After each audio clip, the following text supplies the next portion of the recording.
Yeah, my bad. Let's try that again.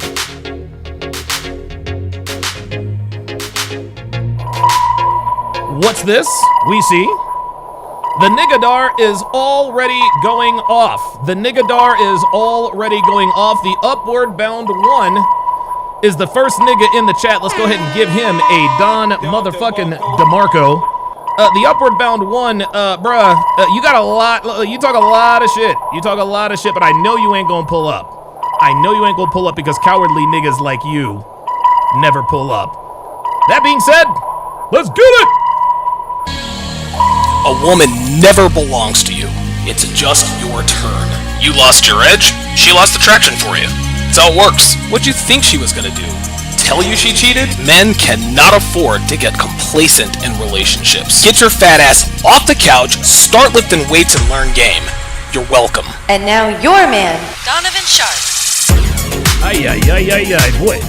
That was a little iffy. Don't matter. What's up, guys? It's your man, Donovan Sharp, and welcome to the 196th edition of TSR Live, your daily dose of toxic masculinity, misogyny, and small dick energy. As we can all see, we do it live. Nobody's perfect. You guys all know that I do this podcast now all by my lonesome, and it is what it is. I've made my money.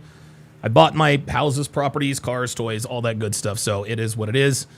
It is Wednesday, September 24th of 2025. It is good to have you guys in today. We are going to have an extraordinarily educational live stream today.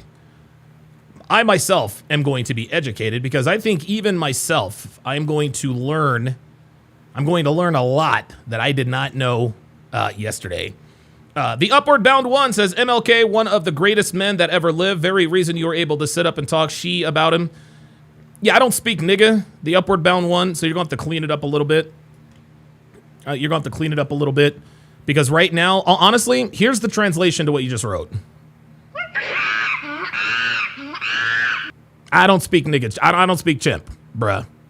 I like, bro, you have more than enough characters to say what you need to say and communicate effectively. So enough with all this nigga shit. Enough with all of this blah, blah, blah, blah, blah. And oh, by the way, now you don't want to say nothing. Now that I've called his bitch ass out, he don't want to say nothing. Where you at, the Upward Bound 1? You were talking all that shit with your thumbs. Where you at? Hashtag pull up. That's all right. That's all right. One thing about niggas that we know, guys, is that niggas are cowards. Niggas are cowards, right? They really are. They really are. You see it all the time, every day. They never like to fight people one-on-one. They like to hunt in packs. And so the Upward Bound 1 is probably waiting on the Upward Bound 2, 3, 4, 5, 6, 7, 8, and 9 to pull up, because we know that niggas never like to fight one-on-one, and they don't like to fight fair. So it doesn't surprise me that he is noticeably silent, but that's okay. That's all right. That's all right. Let's see if he's still in here. Yep, he's still in here. Yep, he is absolutely still in here. I know a lot of you guys are thinking, how the hell are you doing that, Donovan? How the hell are you doing that? I got my ways. Coach Falcon is in the house. Coach Falcon is another nigga. Who thinks who thinks he's slick. Who thinks he's slick as shit. I swear to God. Well, see, what you niggas don't understand is that I have a very, very, very good memory. I do. Coach Falcon thought he could sneak in here and be like, hey, Coach Falcon, what's going on? Good to have you in today. No, nigga. I don't know you, and I don't like your punk ass. I don't know you, and I don't like you. And the reason I don't like you is because you are a nigga. Can't stand you people, man. Seriously, I can't stand you people. I really can't. And I know you niggas can't stand me. However, I'd love to talk to one of you guys. I'd like to talk to one of you people. I really would like to talk to you people, because as disingenuous as you people are, I am open to having my mind changed. It's not going to be easy, but I am open to having my mind changed. It is what it is. Where you at, Coach Falcon? He said, and what's don't? I have no idea what that means. Oh, wait a minute. Oh, shit, the nigga done picked up somebody else. It's done picked up Coach motherfucking Falcon. Damn. I'll tell you what, man, the Nigadar is in full effect today. Got a fantastic show for you guys today. Oh, here we are. There it is. Yeah. Coach Falcon says Caucasian Dawn. I'm sorry. Let me ask Coach Falcon. Actually, Coach, you want to know something? If you'd like to talk to me, and I know you don't, if you'd like to talk to me, then pull up. Pull up. I swear to God, niggas in the chat talk all that. Niggas in the chat done talked all that trash. Listen, Coach Falcon's a fan. He's a fan. He's a fan. He says Kratom done screwed your mind. So you know I like to take Kratom. So he is a fan. He is a fan. At any rate, guys, it is very, very good to have you guys in today. It's going to be a very educational show.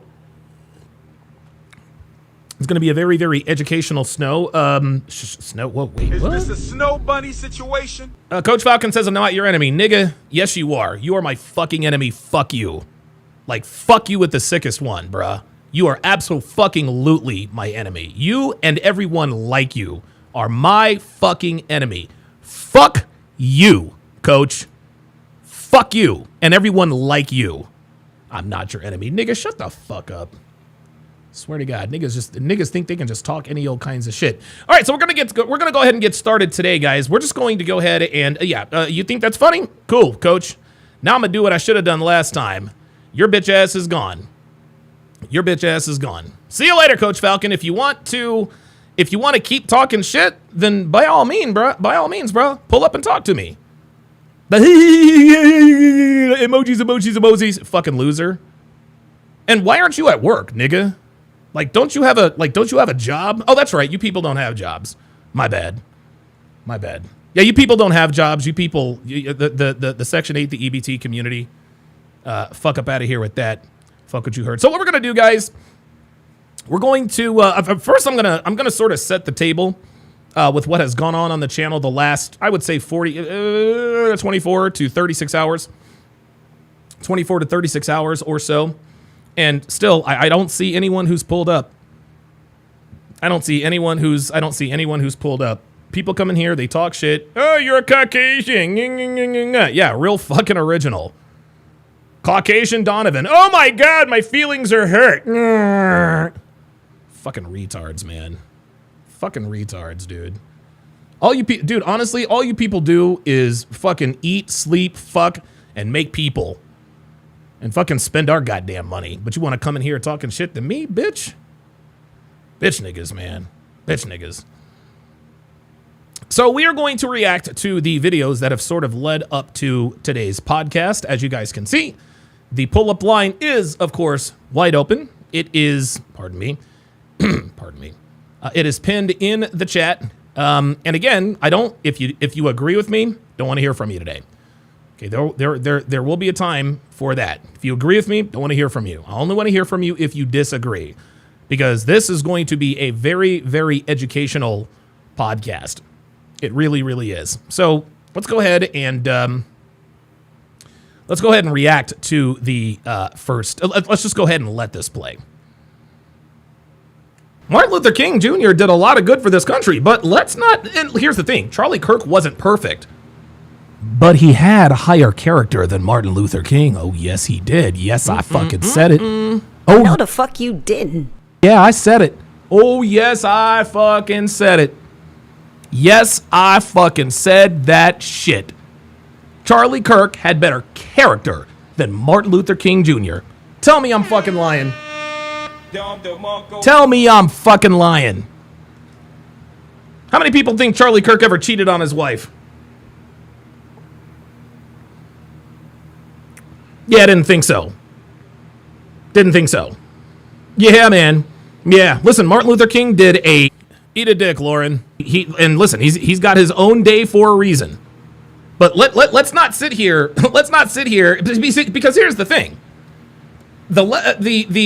People on the right, people on our side, we're all up in arms about people talking shit about Charlie. Oh, yes. Love it. There it is. Black Air Max Energy says, I'm surprised this man hasn't been shot yet It's definitely coming. Do you guys see what just happened? Nobody time him out. Black Air Max Energy, you are the problem. Niggas like you are the problem. You have nothing to add to society. You don't contribute anything to society. You can't discuss, and you can't debate. So what's your first instinct? Yeah, somebody shoot this nigga. Literally proving the stereotypes. I'm surprised nobody shot this dude yet. It's definitely coming. Bitch, nigga, I wish you would. I wish somebody would try. And I'm gonna tell you what, if anyone's gonna try, I know it ain't gonna be you.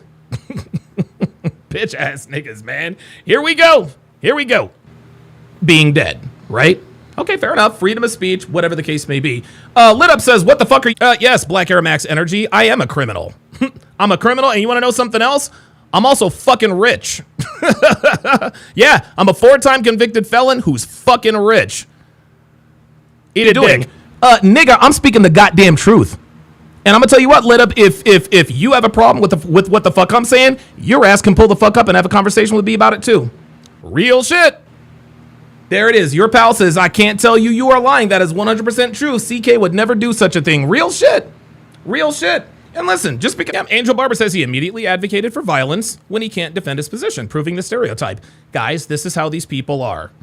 This is how these animals are. These animals always want to resort to violence because, well, these animals don't really speak English. They really don't. Martin Luther King Jr., Black Air Max Energy says you're a criminal. Yeah, so is Jordan Belfort, but he still commands $25,000 per person at his events. Try again. It was fucking snow. And by the way, let's call a spade a spade. Uh-oh. Uh-oh. Look.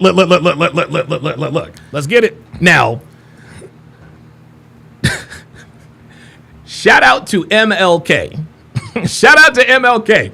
MLK had it figured out early. MLK had it figured out. He's like, oh, shit. You mean I get to fight for civil rights and smash the snow bunnies? Yes, sir. Where do I sign up? Look, James wants to know why won't they pull up? Because they're cowards. They never do. Me personally, I'm not mad at him. I'm not mad at him. Is this a snow bunny situation? Yep. It absolutely is. And I'm being dead ass. I am not mad at Martin Luther King Jr. for stepping out on Coretta with them snow bunnies. Please believe. Please believe. Look, you all know what it is. We are pro snow bunny here at TSR Towers. Yep. Please believe. But I'm not going to sit here and tell you. And listen, Martin Luther King Jr. was of great character. He really was. He's got his own. And again, he deserves his day. Honestly, he changed this country and the world for that matter. But the way we can sit here and talk about the things that you disagreed with what Charlie Kirk said, you mean I can't sit here and say that MLK's character is just a little bit lower because he was fucking around on Coretta Scott King? I can't do that. You guys can have your opinions on, well, Charlie did say this and he was incendiary. Okay. Not something we like. It's not something I like. Okay? Because, we're not supposed to speak ill of the dead, but you do have the right to. We do live in a free country, freedom of speech and all that good stuff. So I'm going to invoke my right, my freedom of speech, and say that Charlie Kirk had better character than Martin Luther King Jr. You see, Charlie Kirk and Martin Luther King Jr. were almost the same person. They really were. They were about free speech, they were about open debate, and they were about nonviolence. The difference is, one fucked around on his wife, the other one did not. One fucked around on his wife, the other one did not. I guarantee you Charlie Kirk never cheated on Erica. Never, ever, ever. I'm sorry, he doesn't have it in him. He does not have it in him. He absolutely loved that woman. And while Martin Luther King Jr. absolutely loved Coretta Scott King, he gave in to the sins of the flesh. And guys, I'm gonna be honest with you. I probably would have. Look. I could never ever do what MLK did. I just don't. I don't have the character. I don't have the morality. I don't have the wherewithal. I don't have none of that stuff. I don't have none of that stuff. Right. I don't have none of that stuff. Right. But if I were a civil rights activist and there were snow bunnies like trying to holler at me,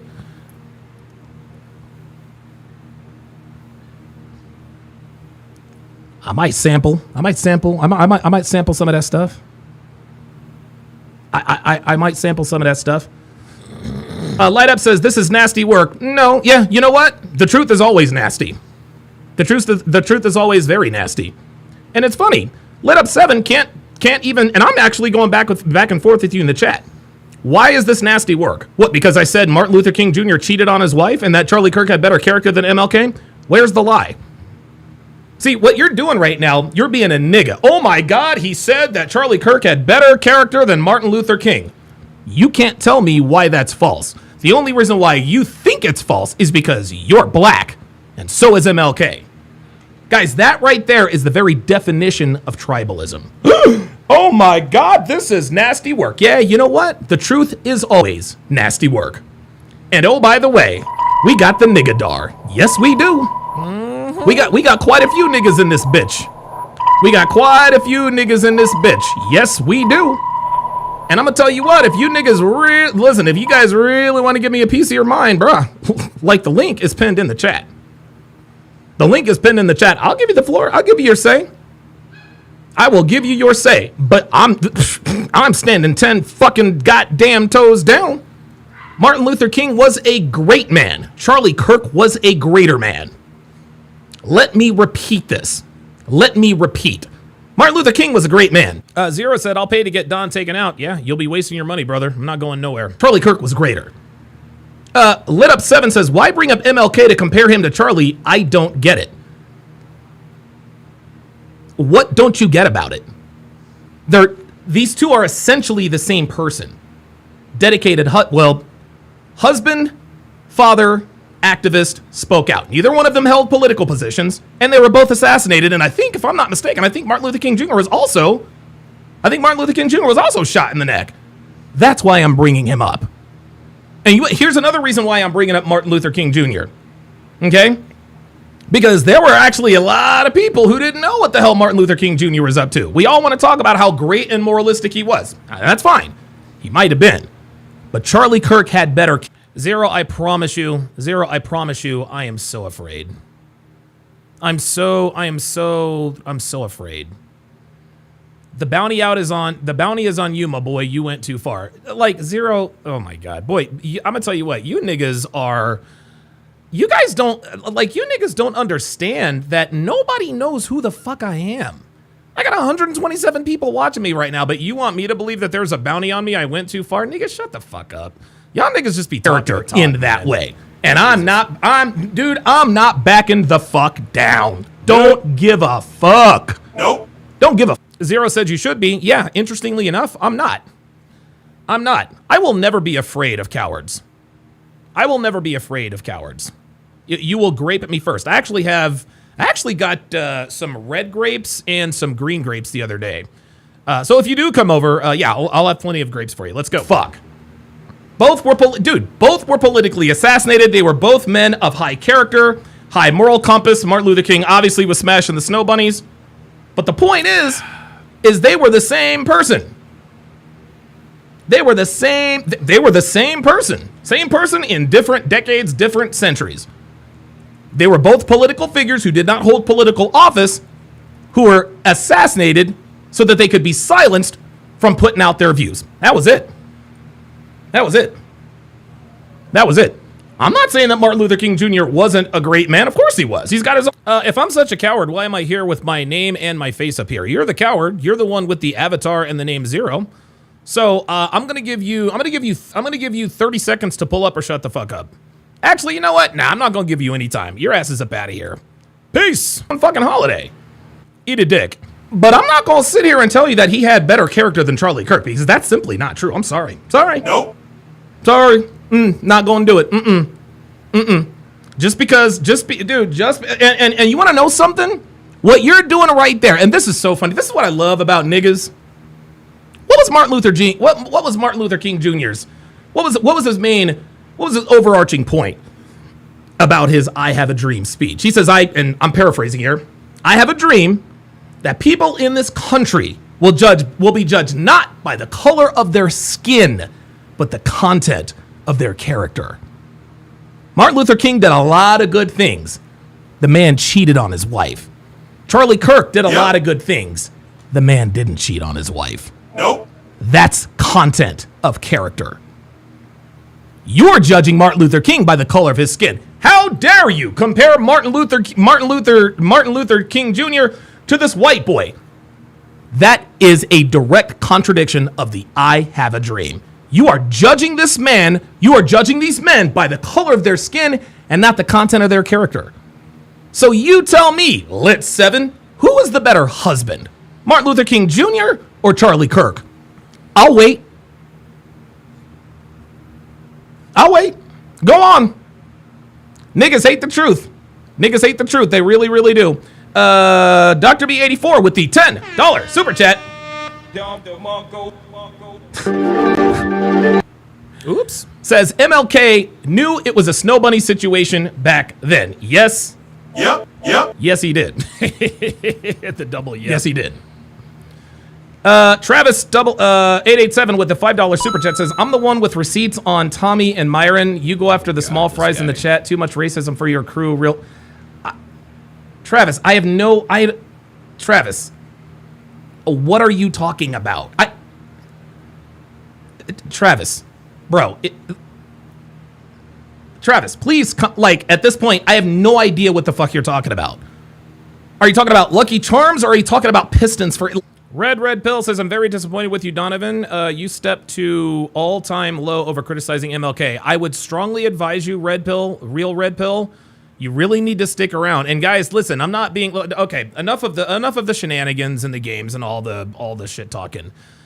Real Red Pill, seriously, I strongly encourage you to stick around. I strongly encourage you to stick around.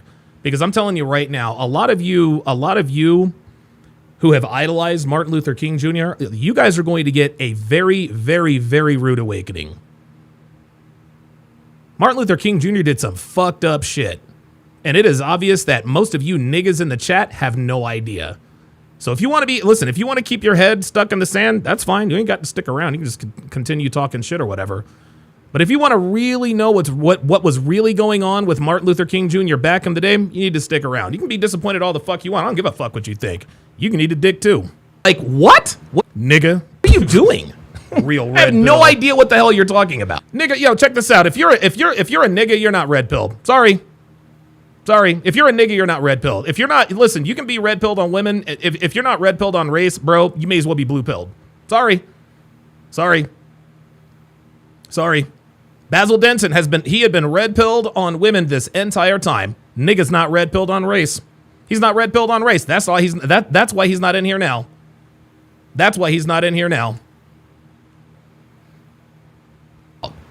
So please, educate me, inform me, enlighten me, pull up or shut the fuck up. What's wrong with you people? And that's right, I said you people. Okay, so that's the first video. I'm gonna set this up because I'm basically at this point I'm just kind of stirring the pot, trying to encourage people to pull up. Real Red Pill says, brother, I didn't call you out of your name, bro. I don't give a fuck. You coming in here acting like you're quasi disappointed? Fuck you. Like seriously, guys, seriously, Real Red Pill. Fuck you. Like, dude, I am so oh, here we go. Oh shit. All right, let's get it. Oh, Basil, are you back again? Oh my fuck it. All right. You want to do this again? Yeah. All right, Basil, here we go. Hang on. All right, Basil. All right, guys. Basil Denson is back in this motherfucker. Let's see what let's see what he's got to say. All right, so I give it a. I was on the way to the gym, and I seen that you mentioned me, so I was gonna say it had nothing to do with the race. It's just the fact of I'm seeing that I believe that Martin Luther King was a good man, not just because of his achievements, but also what he did for both races. I think he's achieved more, and then also how people seen him. They didn't see him in a light of Diddy or etc. of what you were saying. That's my point. Okay. Did you know? Now I get that was your opinion. Did you know that Martin Luther King fucked prostitutes and beat women? Did you know that? Yeah, no. Yeah, right. There you go. His best friend by the name of Ralph Abernathy told everyone, and I would advise you to stick around to get educated on this because there is hard proof from the FBI, recorded tapes, that Martin Luther King Jr. regularly fucked prostitutes and put his hands on and beat women. Here, let me ask you another question, Basil. Did you know that the day before Martin Luther King's assassination, he fucked 2 women, one was a prostitute, and choked out another one? Did you know that? Yeah, no, you this did. Is no, absolute no, fact. This is absolute fact. Yes, absolute facts, Basil. And here's the thing. I'm gonna be honest with you. Basil. I didn't know about that. I didn't know about the things that I just told you until this morning. I was as in the dark about him as you were. Okay, I was just defending the position just based on what I had seen and heard. My friend, my eyes have really, really been opened. They have. Oh, hang on a second. Hang on, Basil. Stay there. Hold on. I'm here. Oh wow, breaking news. This might actually be in your favor here, Basil. It looks like Erica Kirk has said that Charlie has been unfaithful in the past. What are your thoughts there?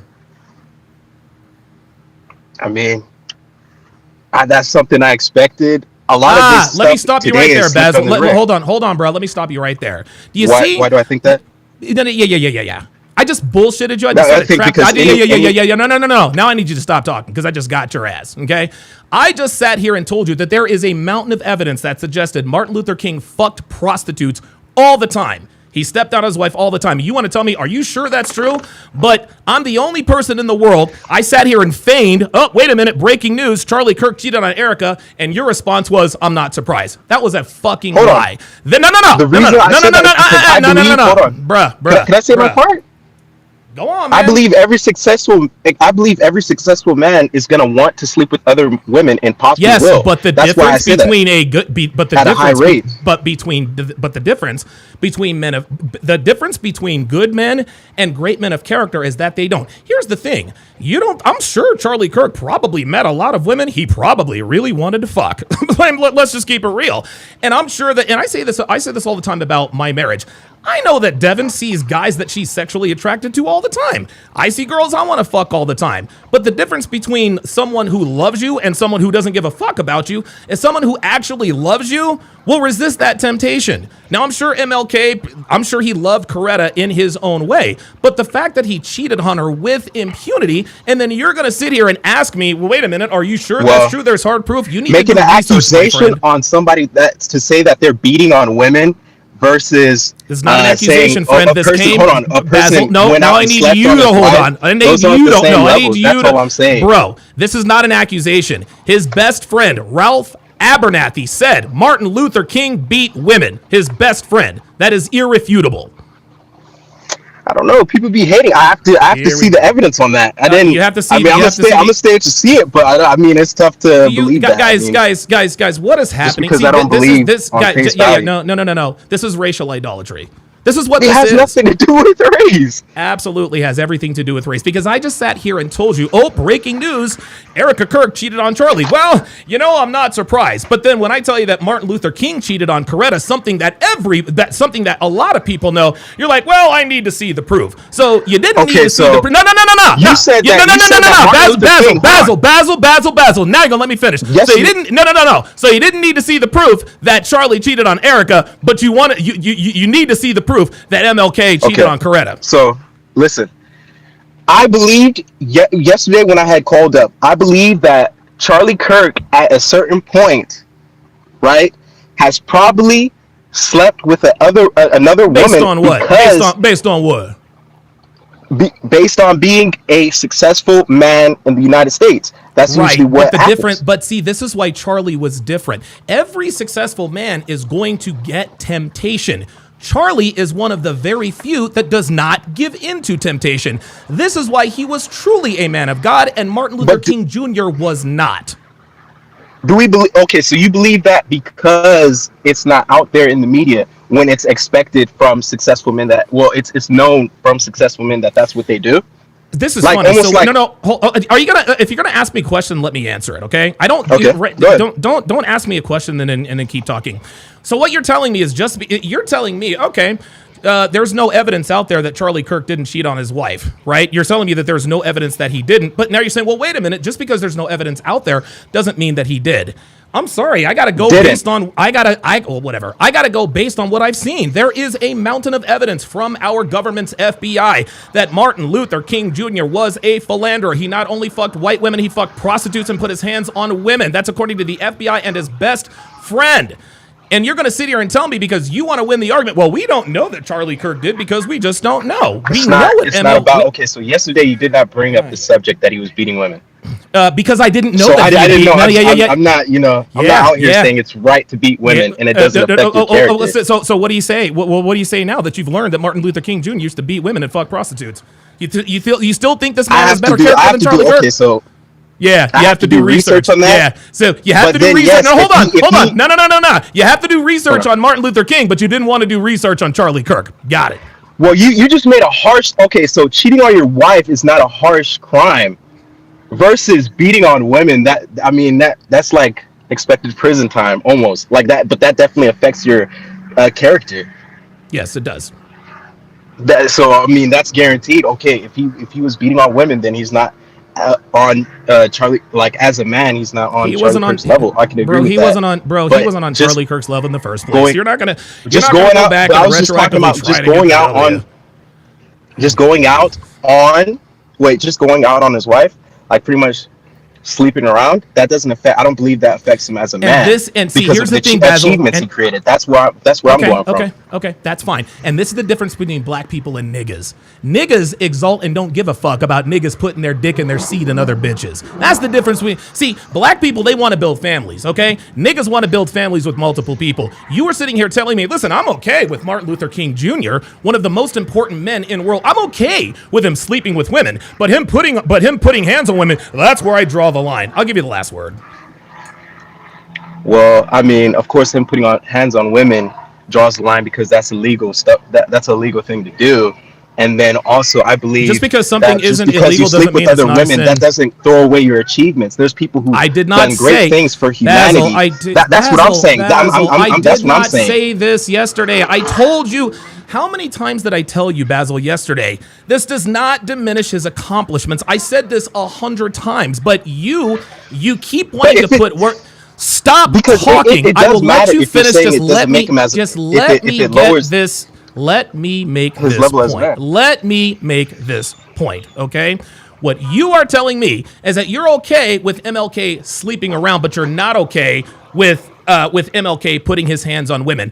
Number one. Number two, Basil, you got to admit, you got God, bruh. You got God. I sat here and told you that Charlie Kirk, that Erica...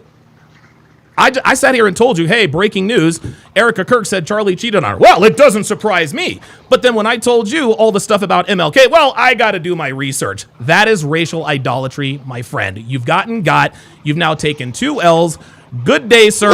No. You're out. I'm not going to argue with you. Niggas, man. I swear to God. Dude, I swear to God, he could not take the L, bruh. Couldn't take the L. I literally baited him. Oh, breaking news. Erica Kirk said that Charlie Kirk was unfaithful. Well, that doesn't surprise me at all. But then when I tell him the mountain of evidence that I'm about to present, that a lot of people knew, not including myself, pardon me, Real Red Pill, if you don't pull up, I'm going to ban you. If you don't pull up, I'm going to fucking ban you. Because you talk too much goddamn shit. You're not Red Pill at all. Matter of fact, I'm going to ban your bitch ass. If you got something to say, fucking say it to my face, nigga. Say it to my face, niggas. Because I'm not going back and forth. No. I ain't doing that. You niggas are, like, seriously, you niggas are out of pocket today. You niggas are out of pocket. You gotta be fucking kidding me. Crazy. Unbelievable. I literally tricked this nigga into thinking that Charlie cheated on Erica, and he instantly believed it. Oh, well, that doesn't surprise me at all. Because high status men get pussy thrown at them all the time. And he's right. But that's the difference between Charlie and everybody else. No, Charlie's not perfect. He's not a deity, and he should not be pedestalized. He should be looked at, to me, as a role model, not some sort of a deity. He is a role model who happened. He's a role model who happened to be martyred, which is really, really sad, right? And Basil's right. Most rich and powerful, influential men have throngs of women throwing themselves at them. Charlie Kirk did not engage. He did not give in to that temptation. He didn't. He does not have it in him. I literally set that trap for Basil, and he fell right into it. I knew that he would believe that Charlie fucked around on Erica. Absolutely tripped his ass up. And now he looks fucking dumb. And he still wants to, well, listen, I know that MLK stepped out on his wife. That's okay with me. It's the choking the bitches out. That's where I draw the line. Nigga, shut the fuck up, man. Fuck out of here. 0 for 2, Basil. 0 for 2. 0 for 2.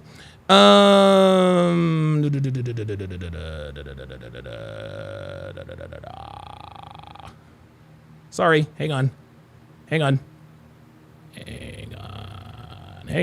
Ah, there it is. Dr. B84 with the $10 super chat. Says MLK was a low-key pimp. Hashtag, I don't want to hear shit. Neither do I. Dude, the Phillies better win tonight. That's all I know. That is all I know. Bad Rasta with another $10 super chat. Says Basil, if you've seen Charlie's content, you can see him admitting his faults. He used to have a prawn addiction, and you can see his shame when admitting this opening on a podcast. Yeah. But he admitted it. Bad Rost, another $5 super chat, says Charlie's faith and morality would lead me to believe that he wouldn't stoop so low because he aimed to be Christ-like knowing he was short. Exactly. And this is why I give credit to Charlie, because this is why Charlie, to me, as of right now, he's one of one. And I hope, honestly, I really do hope that the young men that he influenced and inspired behind him, I really hope they emulate him. I hope they emulate him all the way. And that includes being faithful to his wife. Okay? Listen, man. Listen. I know it's easy for a guy like me to say, you should be faithful and this and that and the third, just given who I am. And I'm gonna be honest with you, man. I don't regret the sexcapades I've been involved in. It's, like bitches say, it's part of what made me who I am. Right? But guys, I have cheated on women before, man, and it ain't all fun and fucking games, man. It's not all fun and fucking games, dude. Like cheating on your girl, yeah, it might be fun in the moment. Dude, I don't know, man. Look, I'm 48 years old. I'm less than 2 years away from 50. I've kind of grown up a little bit. And while I will advocate, hey, listen, there are certain things you have to do and say according to red pill tenets to keep yourself from getting got by women. I look at Charlie Kirk and I see how happy he was in his life. The dude had a beautiful wife, 2 beautiful young children. He wasn't fucking around. He wasn't getting pussy all over the place. He was sleeping with one woman, and the guy was happier and more content than all of us. He was, man. Even I can sit here and admit when I was up to my eyebrows in Vegas hose, yeah, it was a good time most of the time. But guys, it is a lonely and miserable existence. It absolutely is. Ambush 850 says, at Donovan Sharp, there's multiple Donovan Sharps in Cash App. Which one is you? It's the one that says Edwin Hopkins. Edwin Hopkins is my name. Speaking of which. Oh, that's not it. There it is. If you want to be cool, like Ambush 850, and send your boy a Cash App, pardon me, go to $ Donovan Sharp. That is $, Donovan Sharp. Put in $, Donovan Sharp. You will see my legal name, Edwin Hopkins. I can assure you that is absolutely me. I should use my name. I should use my face as an avatar. Oh yeah, BK from the Rockies. Holy shit, where have you been? Holy moly. Wow. Holy shit, how you been, man? BK from the motherfucking Rockies. But anyway, Basil is right in that he is right. Most of the time, high status men yield to temptation. 9.5 times out of 10, high status men yield to temptation. Guys, I'm as guilty of that as anybody. Am I proud of it? No, not as proud as I used to be. I used to be proud of, fucking around on my girl and I got this and I got that girl and I got this blonde and blah, blah, blah, blah, blah. And again, it's look, I can't fully explain it to you. It's really something that you really just have to live because who am I to tell a 27-year-old dude who's up to his eyebrows in pussy that this is not the right life to live? No, dude, get it out of your system. Get it out of your system. Fuck all the redheads, blondes, brunettes. Get it all out of your system, man. Because I'm telling you right now, man, when you actually, and I know, I will admit that the likelihood of a man in America meeting a woman who is worth being faithful to are slim to none. Most women in this country, most women in this part of the world are not good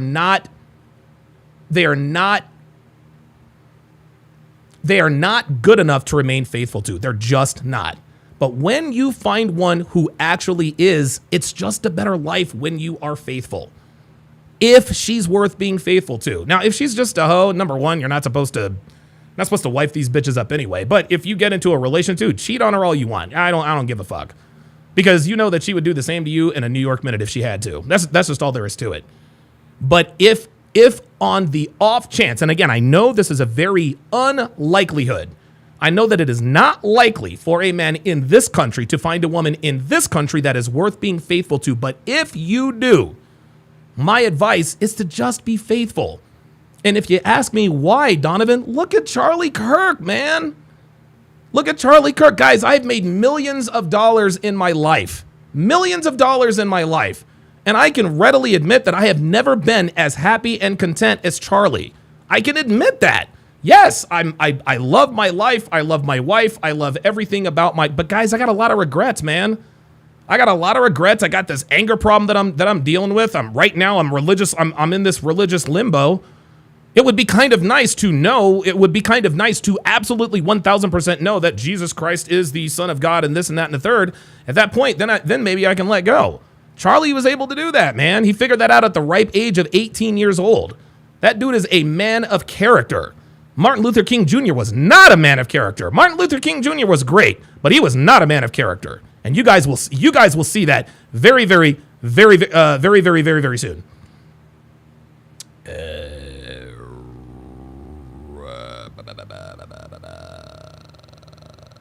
Sorry about that, guys. The Level Up Man with the $10 super chat says, Charlie spent a decade going to colleges littered with young, attractive girls who would be real quick to come out and reveal if they were with Charlie for the attention, yet none have emerged. That is exactly what I'm talking about. And this is what was disingenuous about Basil. Well, just because we don't have proof that he cheated doesn't mean he didn't. That's disingenuous. Because you could say that about anybody. You could say that about anybody or anything. Well, just because there's no proof that he didn't do something doesn't mean he did, and vice versa. Come on, man. Edward Cross with the $20 Cash App says, you the man. Appreciate that, Edward Cross. Appreciate that, Edward Cross. If you want to be cool. Oh, wait. If you want to be cool. $sign Donovan Sharp. $sign Donovan Sharp. Shout out. Shout out to Ambush 850. He sent me an $8.50 Cash App. He said, here's my nigga card, Donovan. He said, here's my nigga card. Donovan's right. He has turned in his nigga card. Yes, sir. Did I tell you the story? Have I guys told you this? Have I told you guys the story? And I'm just going to divert here for just a second. I'm going to tell you guys a story about my black card. We got a lot of guys. We have a lot of guys who, a lot of black men who think that they've gotten their black card revoked in some way, shape, or form. Do you have your black card? Yes or no? Guys, I'm here to tell you, I never had mine. I never, ever had my black card. Never had it. Never really needed one until I got to North Carolina. Right? And so I go to the what we'll call this the BCV, the black card. The black card, let's call it the BCA. I went to the BCA, the Black Card Association, to get my black card. I'm 16 years old. It's in North Carolina. I walk into the office. I take my number. Oh, number 17. Cool. Number 17. I said, I'm sorry, what was the number? Number 17. I'm sorry, ma'am, did you say number 17? Number 17? Fuck it, I'll walk up there. I'll look up there. I slid her my card. I said, yeah, ma'am. I'm here for my black card. She said, you don't qualify. I said, well, why don't I qualify? Because you talk funny. Okay, but I'm black, right? Like my skin is black. Both my parents are black. I don't get a black card. You talk funny. I said, well, I mean, I hate to be a Karen here, but can I talk to your manager? Like, I mean, everybody in here is getting their black card except for me. You're telling me it's because I talk funny. Can I talk to a manager? Yeah, uh-huh. Never got that black card, gentlemen. Never got that black card. Never got that black card. Fuck a black card. Who gives a shit? No, guys, and when I say I never got my black card, me, Donovan Sharp / Alex Hopkins, right? I was never, ever accepted into the black community. Ever, ever, ever. Never. Ever, ever, ever. Like never, ever, ever, ever, ever, ever, ever. My own family doesn't think I have a black card, man. My own family doesn't think I have a black card. Never had one. Never had one. The DMV, the Department of Melanin. Oh my God. No, the fuck you didn't. Oh, level up, man. Oh my God. This nigga just said the Department of Melanin Verification. Oh my God. Oh my goodness. Hold up, man. Is there any way I can give you a double? Dude, if I could give you a double wrench, I would. The Department of Melanin Verification. Dude, I swear to God, you guys are incredible. Incredible. Ay. I remember, Durham, North Carolina. Never, ever forget this. I'm driving. I'm 16, 17 years old. I'm driving. My mom is in the passenger seat, and I think my brother and my sister were in the back. Anyway, we pull up to Taco Bell, right? She's like, "Thank you to Taco Bell. Can I take your order?" And at this point, I was like, okay, I think she asked me to take my order. I was like, yes. I'd like 2 Taco Supremes, a big beef burrito supreme, a Mexamelt, and a Mexican pizza. Clear as a bell. I'm sorry, what'd you say? I'm like, are you fucking serious? Like, the fuck is wrong? Unbelievable. Angel Berber, a very good type of carpet, if I may, says maybe that's what contributed to your anger problems. Being exiled from your community builds massive resistance. You know, I was never, see, here's the thing, guys, and maybe this will give you guys a little bit of a point of reference before we go to the next video. I didn't grow up in the black community. Obviously, I didn't grow up in the hood. I mean, just listen to the way I talk, right? So the Reader's Digest 30-second story of my life story, Dr. BD4 says, can I take you water? I do okay impressions. Me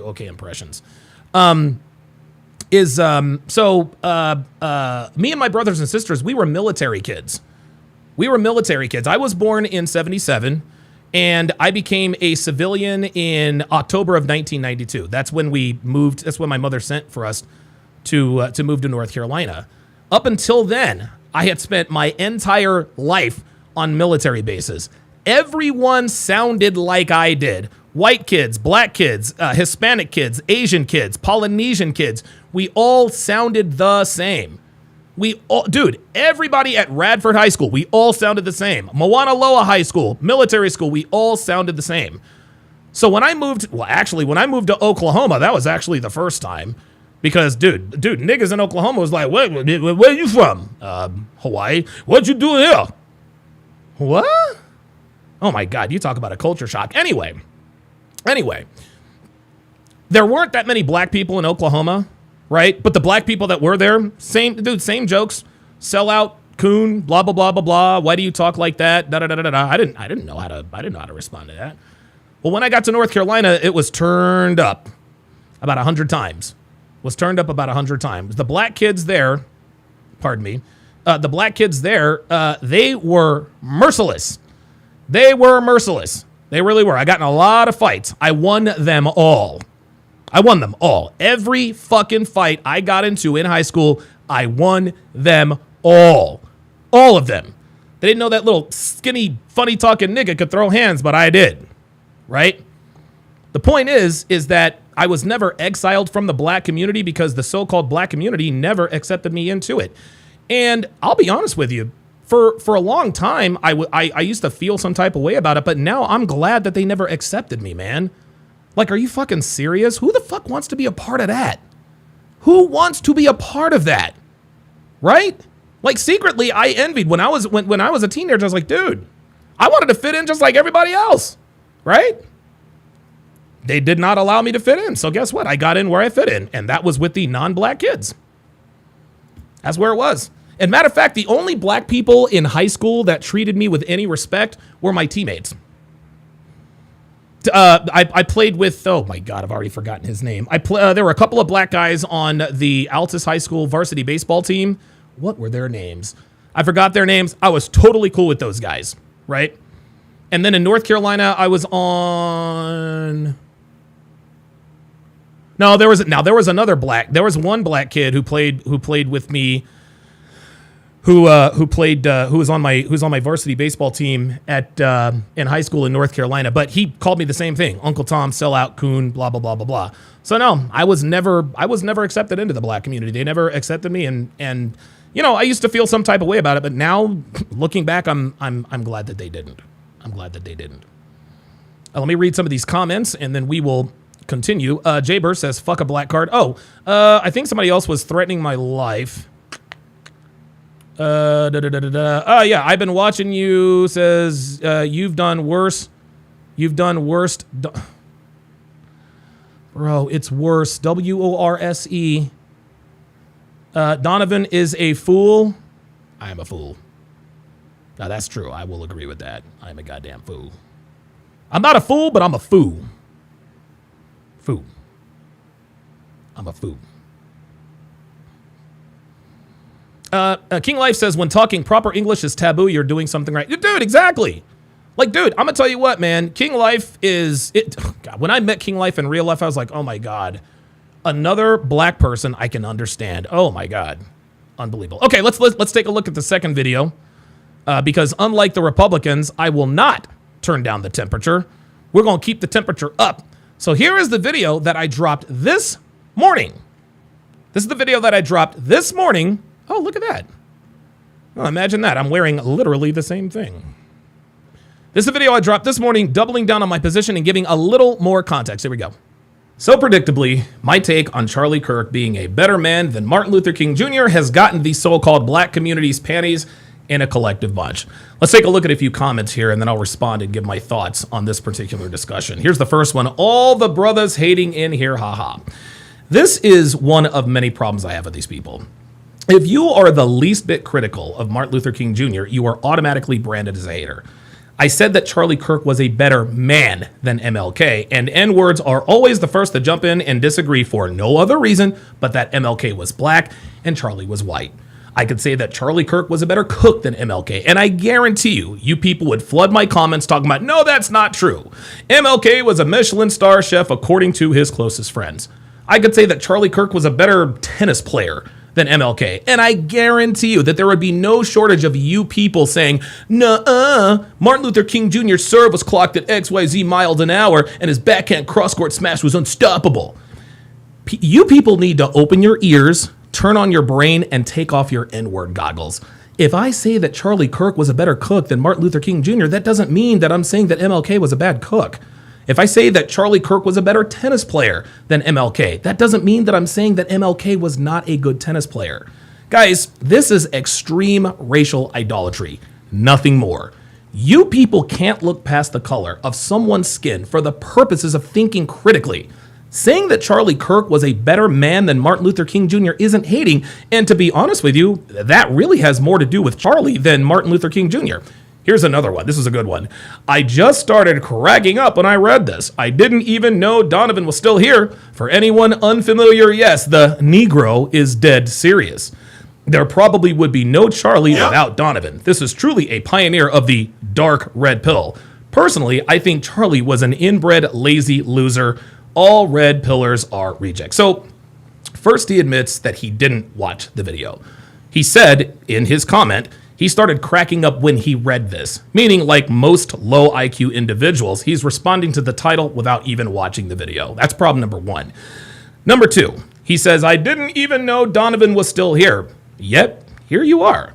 Saying you didn't know I was here is like it's like these college fatties that Myron deep fries every, I don't know, week and a half or so. They say, well, I don't know much about you, or I don't really know who you're, oh, and I'm sorry, what did you say your name was? Yes, my channel is dead, and yes, I am irrelevant to you people, but you're still here. Pretending not to know who I am or that I'm still around, to me, that's being as transparent as an open window. Number three, Charlie Kirk was not red-pilled. You want to know why? Because he strongly advocated for getting married and starting families, which is quite literally the opposite of what we teach here in this community. Yep. You people think that anyone who stands on business and isn't a liberal or buys into the woke agenda is automatically red-pilled. And if we really want to think about it, I don't think Charlie was either red-pilled or blue-pilled. He was a good man who did good things and had a good family who died way too soon. Then, of course, this idiot signs off and shows his true colors by saying he thinks that Charlie was an inbred who was lazy. Really, what makes you think that? Oh, that's right. Charlie was white. Lazy? You say a lazy inbred? The man started what will be the most influential conservative movement in this country's history at the yeah, Cheek Clapper 69 says, huh? Yeah, open your ears, nigga. You heard right. You heard right. Tender age. Dude, I love when niggas come in here talking about what, huh? What did nigga say? You heard me, nigga. I speak better English than you, motherfucker. You know what the fuck I said? Of 18 years old. Fuck out of here. Dude started TPUSA 10 minutes after his balls dropped. And you're gonna call him a lazy inbred? Nah, bruh. That's just you hating on Charlie because you're a racist. It's as simple as that. Real talk. Here's another one. Stop, or, and then he puts a period. What did Charlie Kirk do? King won a Nobel Peace Prize. Again, my statement has nothing to do with accomplishments and everything to do with character. There is no doubt that as of right now, MLK has many more achievements than Charlie Kirk, including a freaking Nobel Peace Prize. It don't get no bigger than that, guys. But do you know who else won a Nobel? Yeah, Cheek Clapper 69 says, wow, you know what that is, Cheek Clapper 69? Yeah, he's like, wow, you can't believe you're hearing this shit from a nigga like me, aren't you? Yeah, I will, dude, I will address your ass directly. So all you've said is, huh, and wow. Please elaborate. Cheek Clapper says that was rude as hell, man. Yep. Yeah, you're goddamn right it was. You're goddamn right it was. And I don't give a fuck that I hurt your feelings, bro. You better toughen up. And listen up, bro. Listen up, bro. You might learn something. Peace Prize? Yeah, Henry Kissinger, who was accused of war crimes in the Vietnam War. He also regularly blackmailed politicians and other world leaders. Sounds like a swell guy, right? Henry Kissinger did some terrible things, yet he still won the Nobel Prize. So just because Martin Luther King Jr. won the Nobel Peace Prize, that does not speak to his character. Now, that isn't meant to diminish MLK's Nobel Prize. But even though it is an incredible accomplishment, it is not the end-all be-all in terms of a man's character, which, again, was at the very core of King's I Have a Dream speech and ideology. His words, gentlemen, not mine. Now, MLK's marital indiscretions does not negate his accomplishments. But again, this is... Oh no, Dr. B84 did it. Dr. B84 set up the satellite, and there's the nigga dart, Cheek Clapper 69. Cheek Clapper 69, oh my God, like, oh no, man. That's a bad handle, bruh. That's a bad handle. It really is a bad handle. Cheek Clapper 69 sounds like an AOL chat room. I'm the Cheek Clapper 69, bro, because I get a lot of pussy. Cheek Clapper 69 says, why is your voice so high pitched? I don't know. My voice has always been high pitched. So you got me on that one. I don't know. Not about accomplishments. This is about character. Remember, MLK said himself that he dreamed of a country where people are judged not by the color of their skin, but by the content of their character. But as soon as someone who looks like me points out that MLK smashed snow bunnies on the side and engaged, like, hold on, I can't let that go. I can't let that go. Cheek Clapper 69, man. So Cheek Clapper 69 wants us to, oh shit, his handle is Cheek Clapper 69. He must clap a lot of cheeks. He must get a lot of girls. And don't forget, at the end, it's 69. So he must 69 bitches all day long. Oh my God, Cheek Clapper 69 is the coolest dude in the chat. Bro, this ain't 1998, nigga. This is fucking 2025. This ain't fucking AOL, nigga. This ain't Netscape. This ain't Lycos. Nigga, what's your like? Honestly, what internet browser do you use? Do you use Netscape? do you use Net Zero? Do you use it? Wait, hold on. What? Wait, hold on. What's Cheek Clapper 69's? What's his internet service provider? I mean, look, we can go Lycos. We can go Netscape. Look, we got Net Zero. Where's Devin at? She knows all this stuff. She's been in the industry for a while. Cheek Clapper Cheek Clapper 69, in order to get his internet service provider, nigga needed a CD. Nigga needed a CD. Nigga install internet on his computer with a fucking disc. And when the prompt came up, they said, you got to choose a screen name. I know. Cheek Clapper. Fuck, it's already taken. Cheek Clapper 1. Fuck. I know. Cheek Clapper 69. Yeah. Oh, here we go. LimeWire. Oh, web crawler. Now, I shouldn't laugh. Oh my God, that nigga said Earthlink. Jesus fucking Christ. Now, I can't laugh. Because I am old enough. I am old enough to have remembered Earthlink. I did have an Earthlink account at some point. Right? Wait, hold on. Cheek Clapper 69. Is your modem 56K? Oh my God! Yo, Cheek Clapper 69 still uses dial-up, my nigga.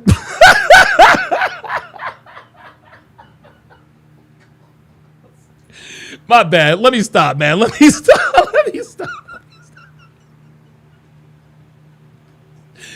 Oh, my bad, man. My fault, man. I ain't mean to. Jay Burr says, Mom, get off the phone. You guys, okay, y'all gotta stop. Y'all gotta stop, man.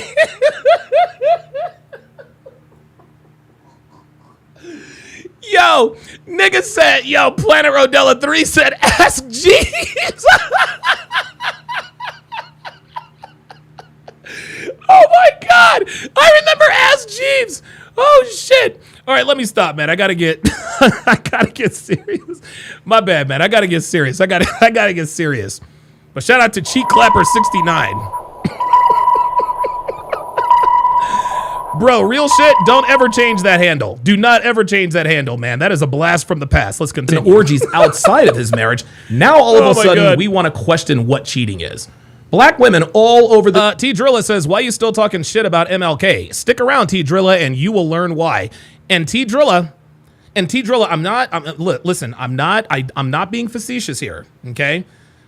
I'm not doing the whole, I'm being dead serious. I strongly encourage you to stick around, okay? Because you're about to learn a lot about Martin Luther King Jr. that you probably won't like knowing. And I'm telling you, everything that I'm going to talk about today, I didn't know until today. You saw how shook Basil was when I told him that Martin Luther King fucked prostitutes and beat women, right? Right? Wait, what did he say? He said this right here.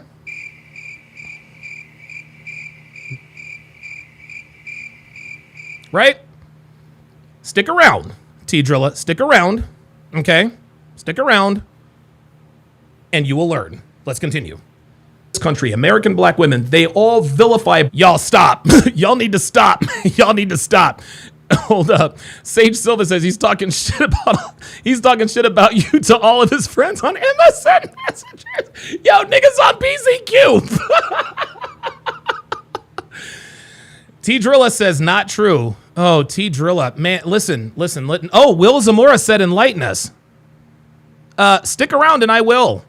Guys, I'm trying to tell you. Listen, man, if you're in here, if you are watching, you're probably red-pilled on women, which a lot of us in this community are, okay? But not everybody is red-pilled on race, okay? And I knew that MLK had some shit in his past, but I tended to look past that because he's Martin Luther King Jr. Nah, man, he did a lot more. Edward Cross with the $10 super chat says, chill before he actually hacks you with his raspberry. Oh my God. Dark2be84 with the $10 super chat. Oh my God. He said he's still on AOL talking about ASL. Oh my God. Oh my God. Yo, Don motherfucking DeMarco. All right, let me get through this so we can get to the real black men who cheat. I remember one chick a while back actually called him Martin Luther King because he cheated on his wife. Yet, as soon as another black man points out that this was a major flaw in his character as a man and a husband, now it's, well, cheating wasn't the worst thing in the world, or Basil Denson actually calling it a crime to give an opinion on another country's foreign policy. And you guys will hear that. You people are always obfuscating, you people are always moving goalposts, and you people are always muddying waters when someone is critical of a black person. Guys, this is the kind of racial blindness and idolatry that has destroyed black people and has turned them into mindless N-words who are blinded by the color of their own skin. You people can't think past your own blackness to even acknowledge that not all black leaders were perfect. Yes, Martin Luther King Jr. was human and an imperfect person, but that doesn't mean he wasn't still a great man. And great men have their faults. And one of MLK's major faults is the same fault that any of us would have if we had that kind of success, access, and that, of course, is women. And never, ever forget, JFK himself had to call Martin Luther King Jr. to tell him to tone down the sexual escapades. This is JFK himself, the first, the first player president, infamous philanderous president we've ever had. Philanderous means he cheated on his wife all the time. For that guy to pick up the phone and tell MLK, hey man, you got to tone down the sexual escapades, that is definitely saying something. So let me get this straight. One president, JFK, told MLK, stop having orgies and cheating on your wife, while Donald Trump, the other president, spoke at Charlie Kirk's memorial. Now, I'm sure that Charlie Kirk had faults too. I remember a while back he admitted to having a porn addiction. Obviously, he's come clean about that. He's gotten through it, etc., etc. He's admitted to being imperfect. But you people want to act like MLK is above reproach and criticism?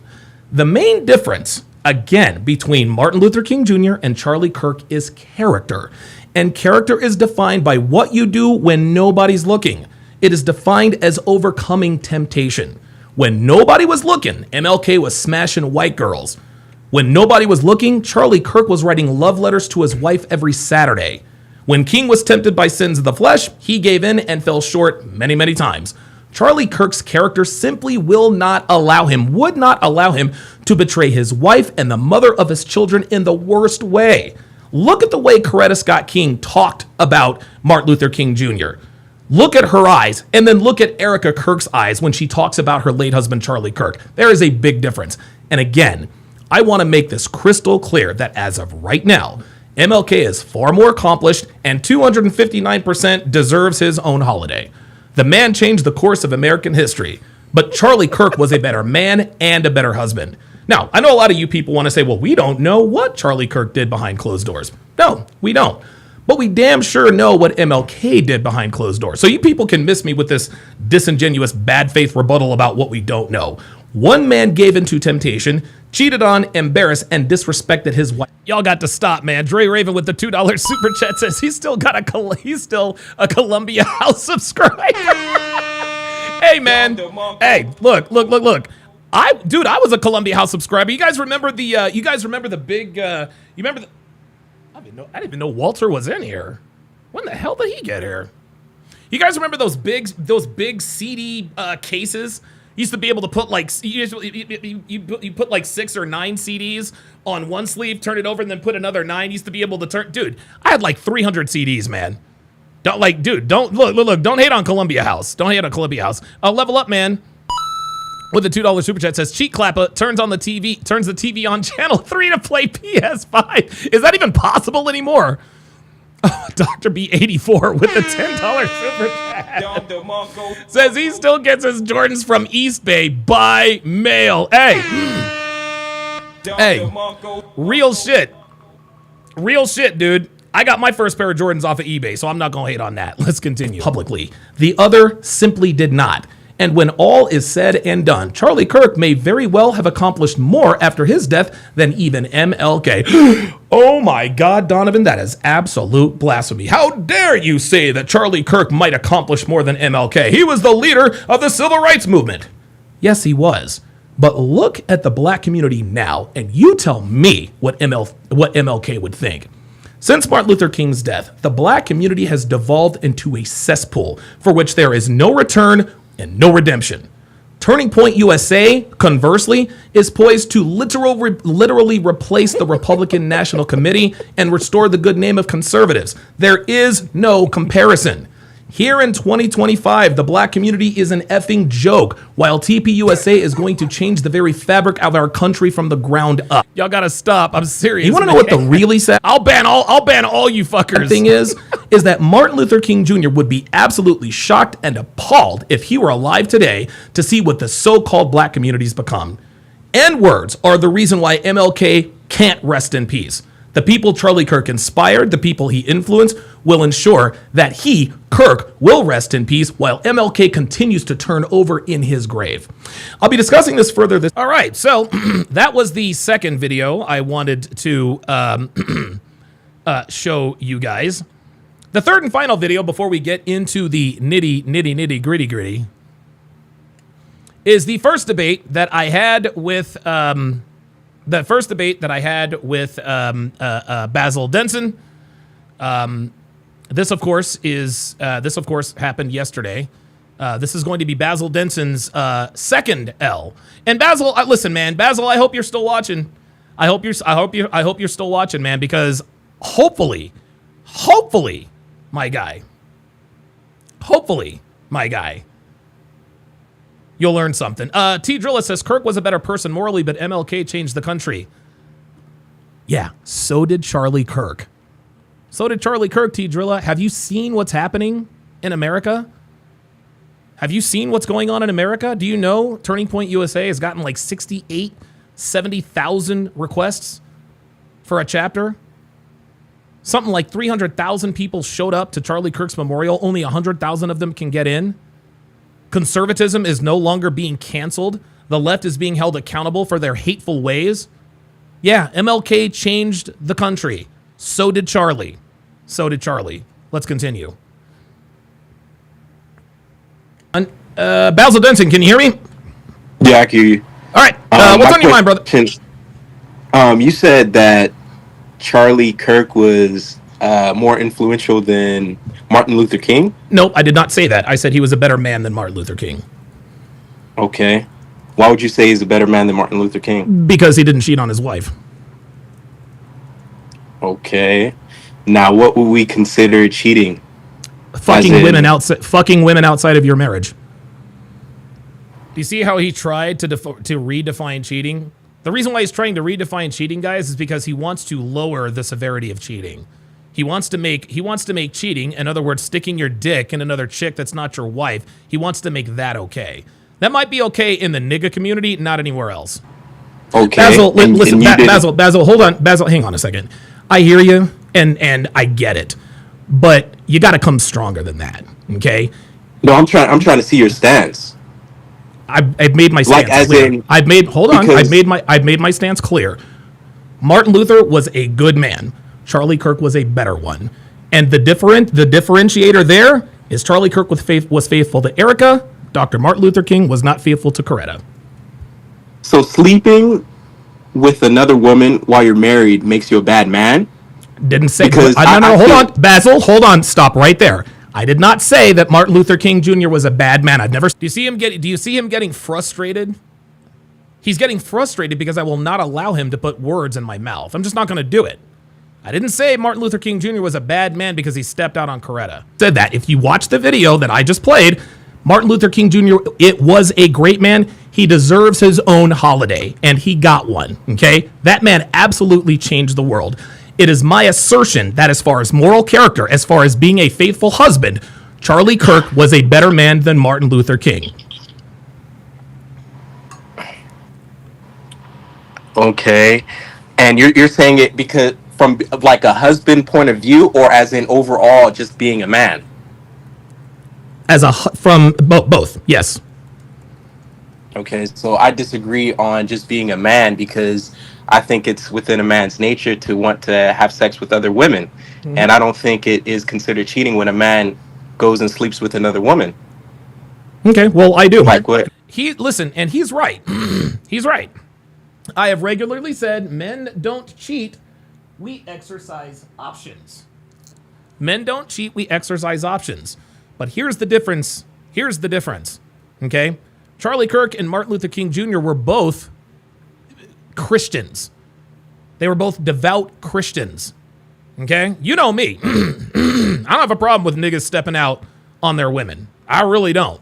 But in the eyes of God, in the Bible, thou shalt not commit adultery, man. Like, we know adultery is a sin. It is the cardinal sin. I guess that's just a fundamental difference between you and me.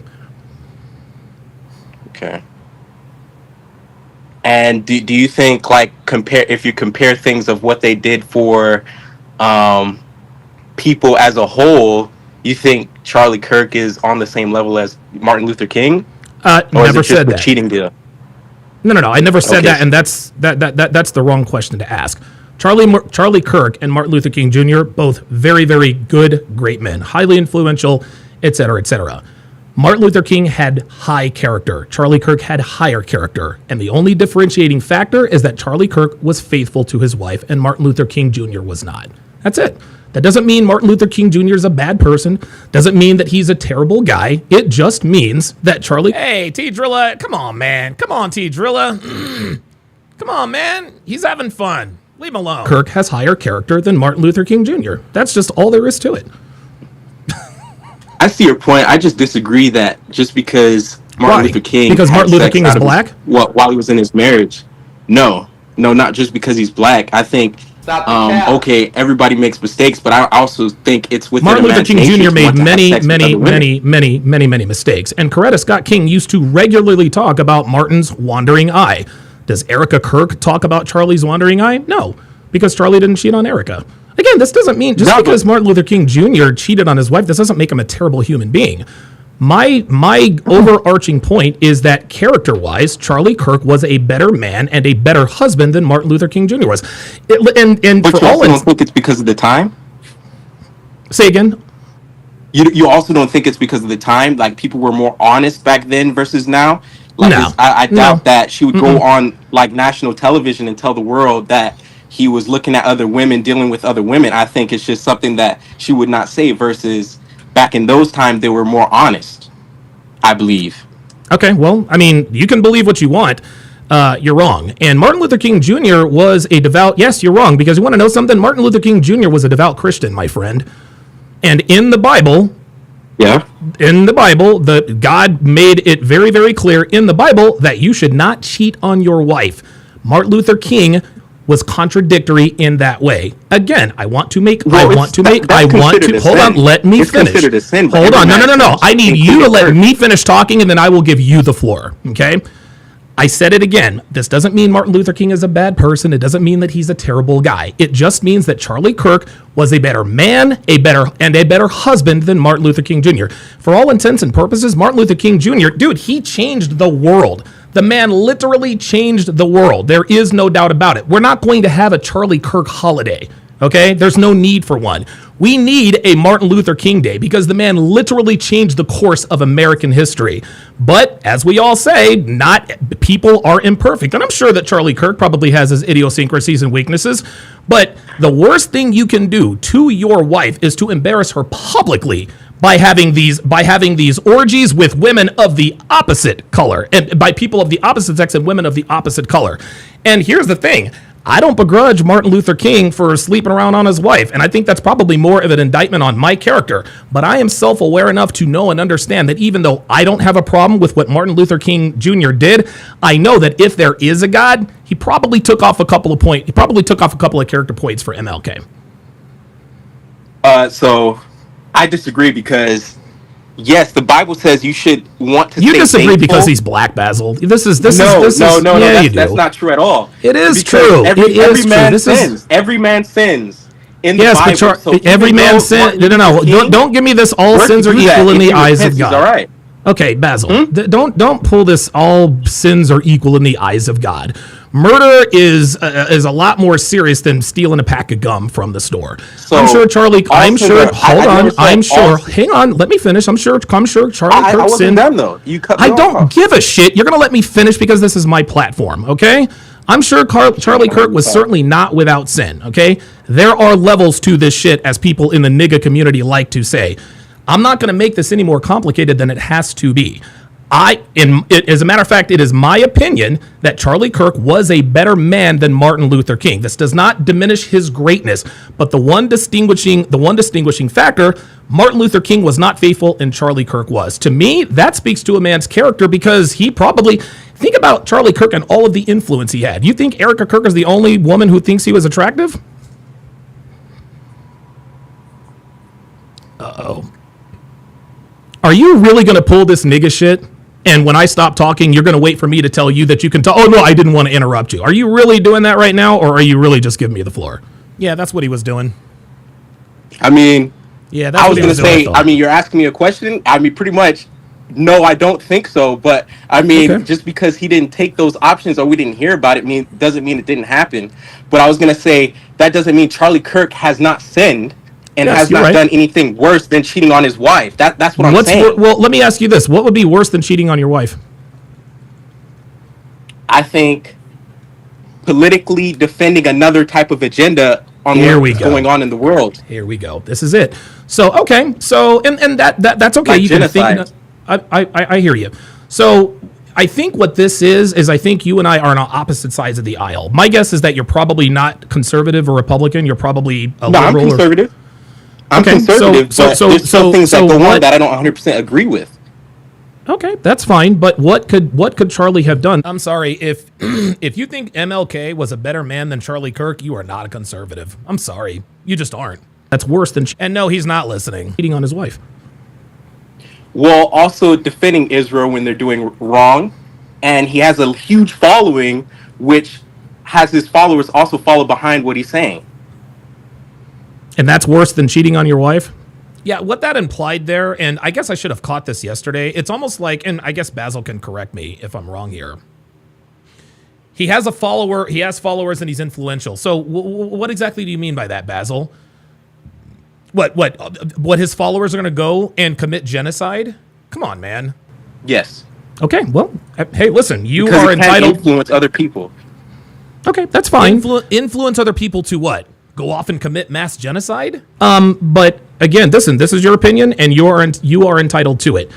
It is my opinion that the reason why you are trying to, and here's the thing: if Charlie Kirk did have, and this whole politically defending this stuff, that's bullshit. That's not a sin. That's an opinion. Okay, the fact that you're telling me that you think that defending Israel, and forgive me because I'm not 100%, I'm not as knowledgeable on the Israel situation as like a guy like Myron. So forgive me for my ignorance here. But for you to tell me that defending Israel is a worse sin than cheating on his wife, that's bullshit, because it does not say in the Bible, thou shalt not defend Israel. It says, thou shalt not kill, thou shalt not cheat. Wait, sorry about that. Hold on. Let me get you back. I can argue that he knows that what he's saying is wrong, and he's trying to push a type of agenda because a lot of the people he deals with are Zionists. And if he does not, and if he does not agree with Israel, then he will lose funds. He'll, or possibly, which already happened, get assassinated. That's also could be a possibility. It could be a possibility, but if Charlie Kirk had any indiscretions on his wife or sinned worse than cheating on his wife, we would probably know about it because of his high profile. I disagree because a lot of things are put under the rug today. Oh my God. So let me ask you this. A lot of things are put under the rug. And it's just like somebody in the chat said, all of those college girls, all these college campuses Charlie Kirk went to, changing the hearts and minds of young men everywhere. You don't think that was attractive to young college girls? You don't think these young college sluts tried to hit on Charlie? I'm sure they did.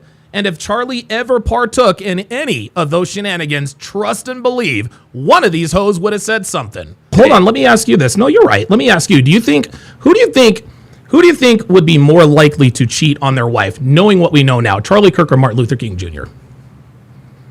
Martin Luther King, but that doesn't.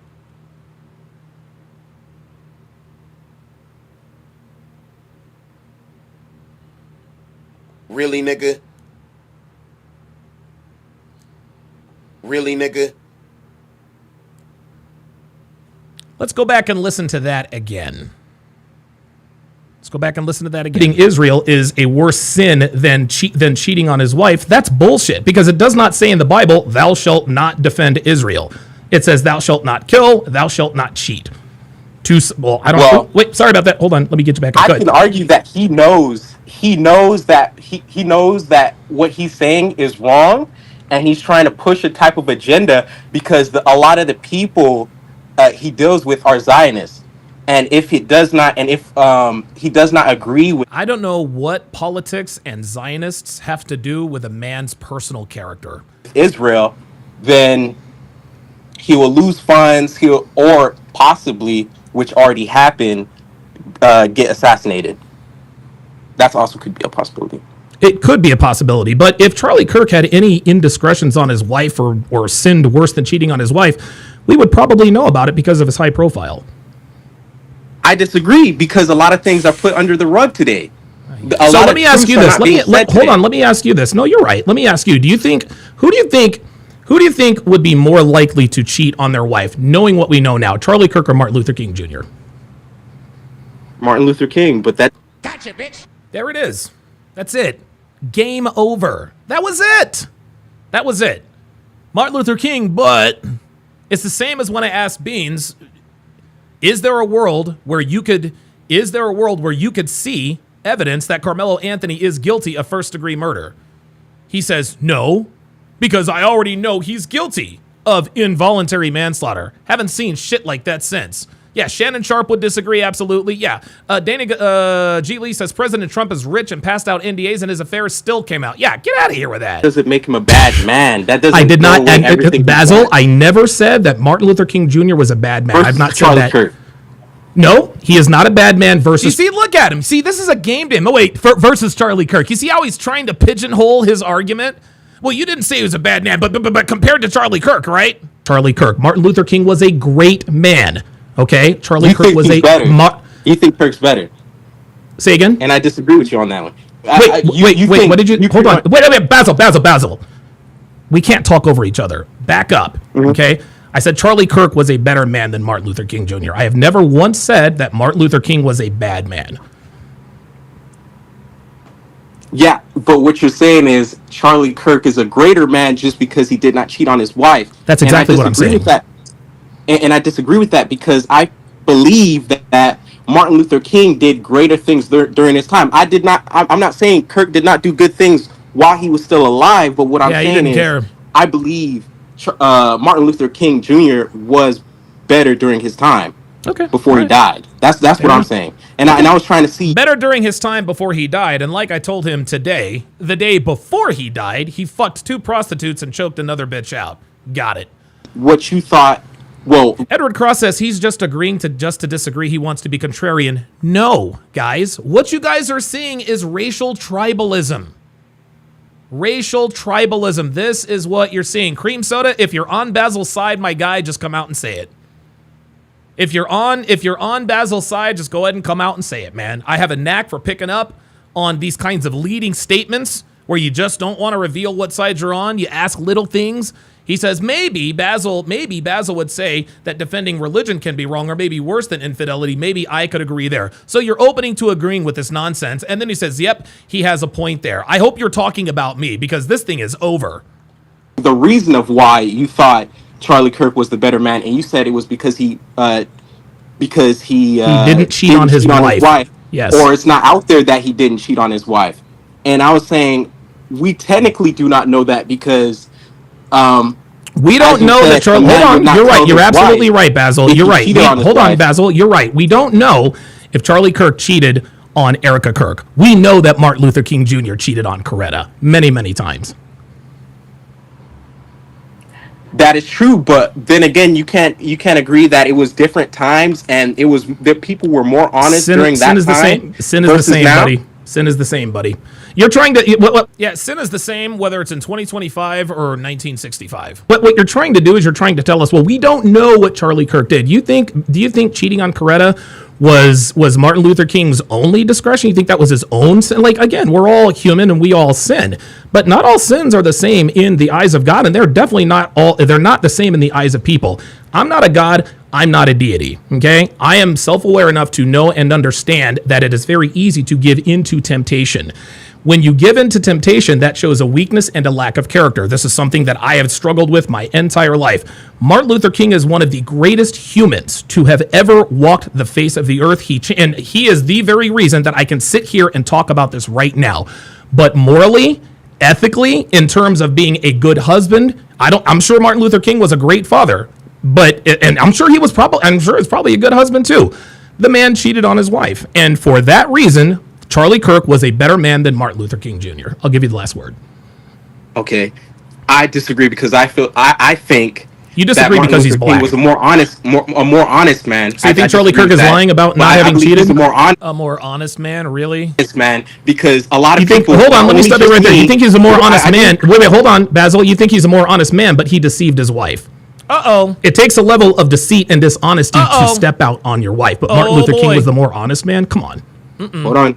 And I'm saying this because a lot of people, not only me, say that Charlie Kirk also knew what was going on around in Israel.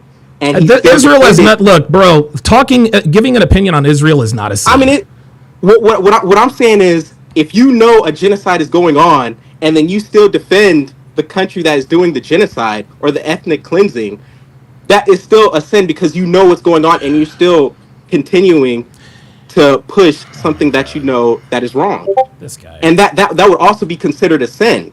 Okay, you know what? In the book, in the Basil Denson Bible, I guess Martin Luther King Jr. was a better man than Charlie Kirk.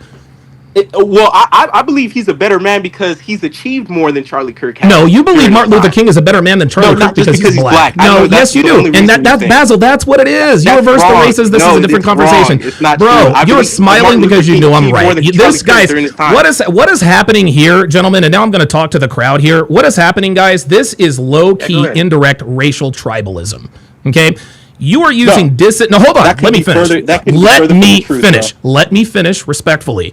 You are using disingenuous arguments. We don't know what Charlie Kirk did. You're right. We don't know. We know what Martin Luther King Jr. did. Martin Luther King was the more honest man. Well, you can think that if you want to. The man cheated on his wife, repeatedly cheated on his wife. It takes a level of deceit and dishonesty to cheat on your wife. For those reasons, Martin Luther King accomplished more. He was more influential. He did a lot of good. He deserves his own holiday. But in my opinion, Charlie Kirk was a better man than Martin Luther King Jr. Did you say Kirk accomplished more? No, I said Martin Luther King Jr. accomplished more. Okay. Come on, man. You're right. And you said you're a conservative. And here's the thing, Basil. Here's the thing. You said you're conservative. I'm calling bullshit. I don't think you're conservative at all. I literally voted for Trump. I don't give a shit. Just because you voted for Trump doesn't mean you're conservative.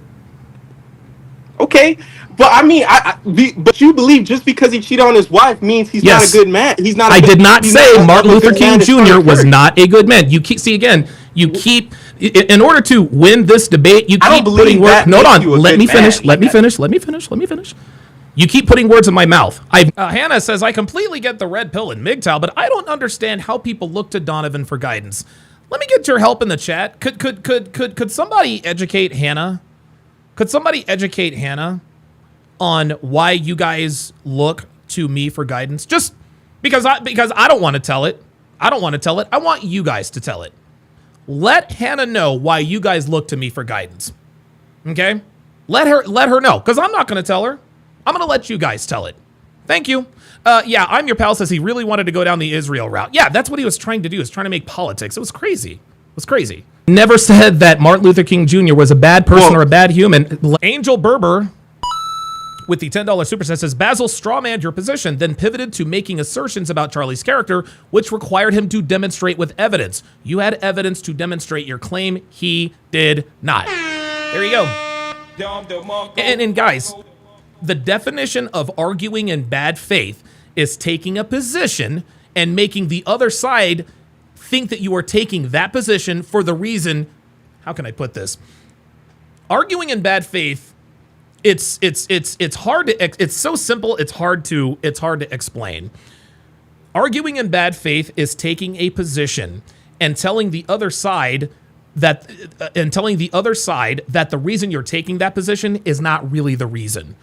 Basil wants us all to think that he thinks Martin Luther King is a better person, a better man than Charlie Kirk was because of his accomplishments. Okay? That's what he's telling us. The reason why Basil argued in bad faith is because that's not the reason why he tells us that he thinks MLK is the better person. He told us that he thinks MLK is the better person because he's black. And the reason why we know this is because he couldn't substantiate his claim. Every time I defeated one argument, he would shift the goalpost, then he would obfuscate. I would defeat that argument, shift the goalpost, obfuscate. I kicked this dude's ass up and down. And even when I told him earlier today, hey man, Martin Luther King used to beat up women. Oh, well, you know, are we sure about that? Can that be proven? Where's your evidence? I picked up my phone and said, uh-oh, breaking news. Breaking news. Charlie Kirk, Erica Kirk says that Charlie Kirk stepped out on him. Basil, what are your thoughts? He's like, well, I'm not surprised. Oh, so wait a minute. I just sat here and told you what a lot of people already knew about Martin Luther King Jr., and you want to question the validity of those claims and accusations, but you're going to believe me, the only guy that you've ever heard say anything about Charlie Kirk's quote-unquote infidelities, you bought into that hook, line, and sinker. Yep, that's called a gotcha. Gotcha, bitch. I tricked his ass and he fell for it. Let's get it. Let me finish, please. I'll give you the floor. Never said that. So I would appreciate it if you would stop saying, well, that doesn't mean he's a bad person. I never said that means he's a bad person. Okay? Okay. Well, you believe that because Charlie Kirk did not cheat on his wife, that makes him a greater man than him. And yes, and you want to know what else thinks that? The Bible thinks that. And last I checked, Martin Luther King and Charlie Kirk and Martin Luther King and Charlie Kirk serve the same God. You don't even so you don't even follow the Bible. So I was not trying to say that as I don't have to follow the Bible to know that the Bible says he shouldn't commit adultery. Stop it. a religious term, but it doesn't matter. So you mean to tell me that in the Bible it says that it's okay for a man to cheat on his wife? Is that what you're saying? A man can. There's been people who cheated on their wives in the Bible. Yeah, absolutely, David and Bathsheba. That's all at the end of the day that matters, because in the Bible it states that we're all sinners. So now he's going macro. He's lost the micro argument, so now he's going macro. Well, we all are sinners. Just because Charlie Kirk sinned in a different time, it doesn't matter. As long as he repents and he believes he's Christian, he can still be saved, because in the Bible, God believes we're all sinners. Mm-hmm. So it doesn't matter what you say, God would still see Charlie Kirk as a sinner. He wouldn't be like, oh, just because he didn't cheat on his wife, that makes him a better man. I never said that Charlie Kirk was not a sinner. I never said that Charlie Kirk wasn't a sinner. I definitely never said Charlie Kirk was perfect. Human side on how everybody sees it. They will not say on average that Charlie Kirk was a better man than Martin Luther King Jr. That's what I'm saying. And what I'm saying. And want to know why? And you want to know why? Because you're thinking about black people. See, right now you're in your feelings. No, okay? I'm talking about on average. If you did a poll, on average, listen, influential, who was the better man, Martin Luther King or Charlie Kirk? I'm saying most people would say Martin Luther King, because Martin Luther King was a hell of a man. He was a hell of a man, but Charlie, of any man. No, that's what I'm saying. He was a hell of a man. He accomplished a lot more than Charlie. Well, he accomplished a lot more in his lifetime than Charlie Kirk ever did. But as far as moral character within the confines of his marriage before God, Charlie Kirk was a better man than Martin Luther King. But God's out of the situation because No, he is not out of the situation. No, now you're trying to remove God. Basil, my friend, you're arguing in bad faith. Boy. You're arguing in bad faith. Dude, this nigga said, see, now this nigga really lost. Wait, take God out of the situation, bro. They were both devout Christians. God was the centerpiece. Listen to this dude. Take God out of the situation. What are you doing? What are you doing? He was a hell of a man, but Charlie... any man. No, that's what I'm saying. He was a hell of a man. He accomplished a lot more than Charlie. Well, he accomplished a lot more in his lifetime than Charlie Kirk ever did. But as far as moral, Dixie wants to know: are you still addicted to kratom? It's tough. Yeah, kratom is not addictive. Kratom's not addictive. I've taken kratom now since 2014, but no, kratom's not addictive. Character within the confines of his marriage before God. Charlie Kirk was a better man than Martin Luther King. But God's out of the situation because... No, God's out of the situation. God's out of the situation. Bro, what the fuck?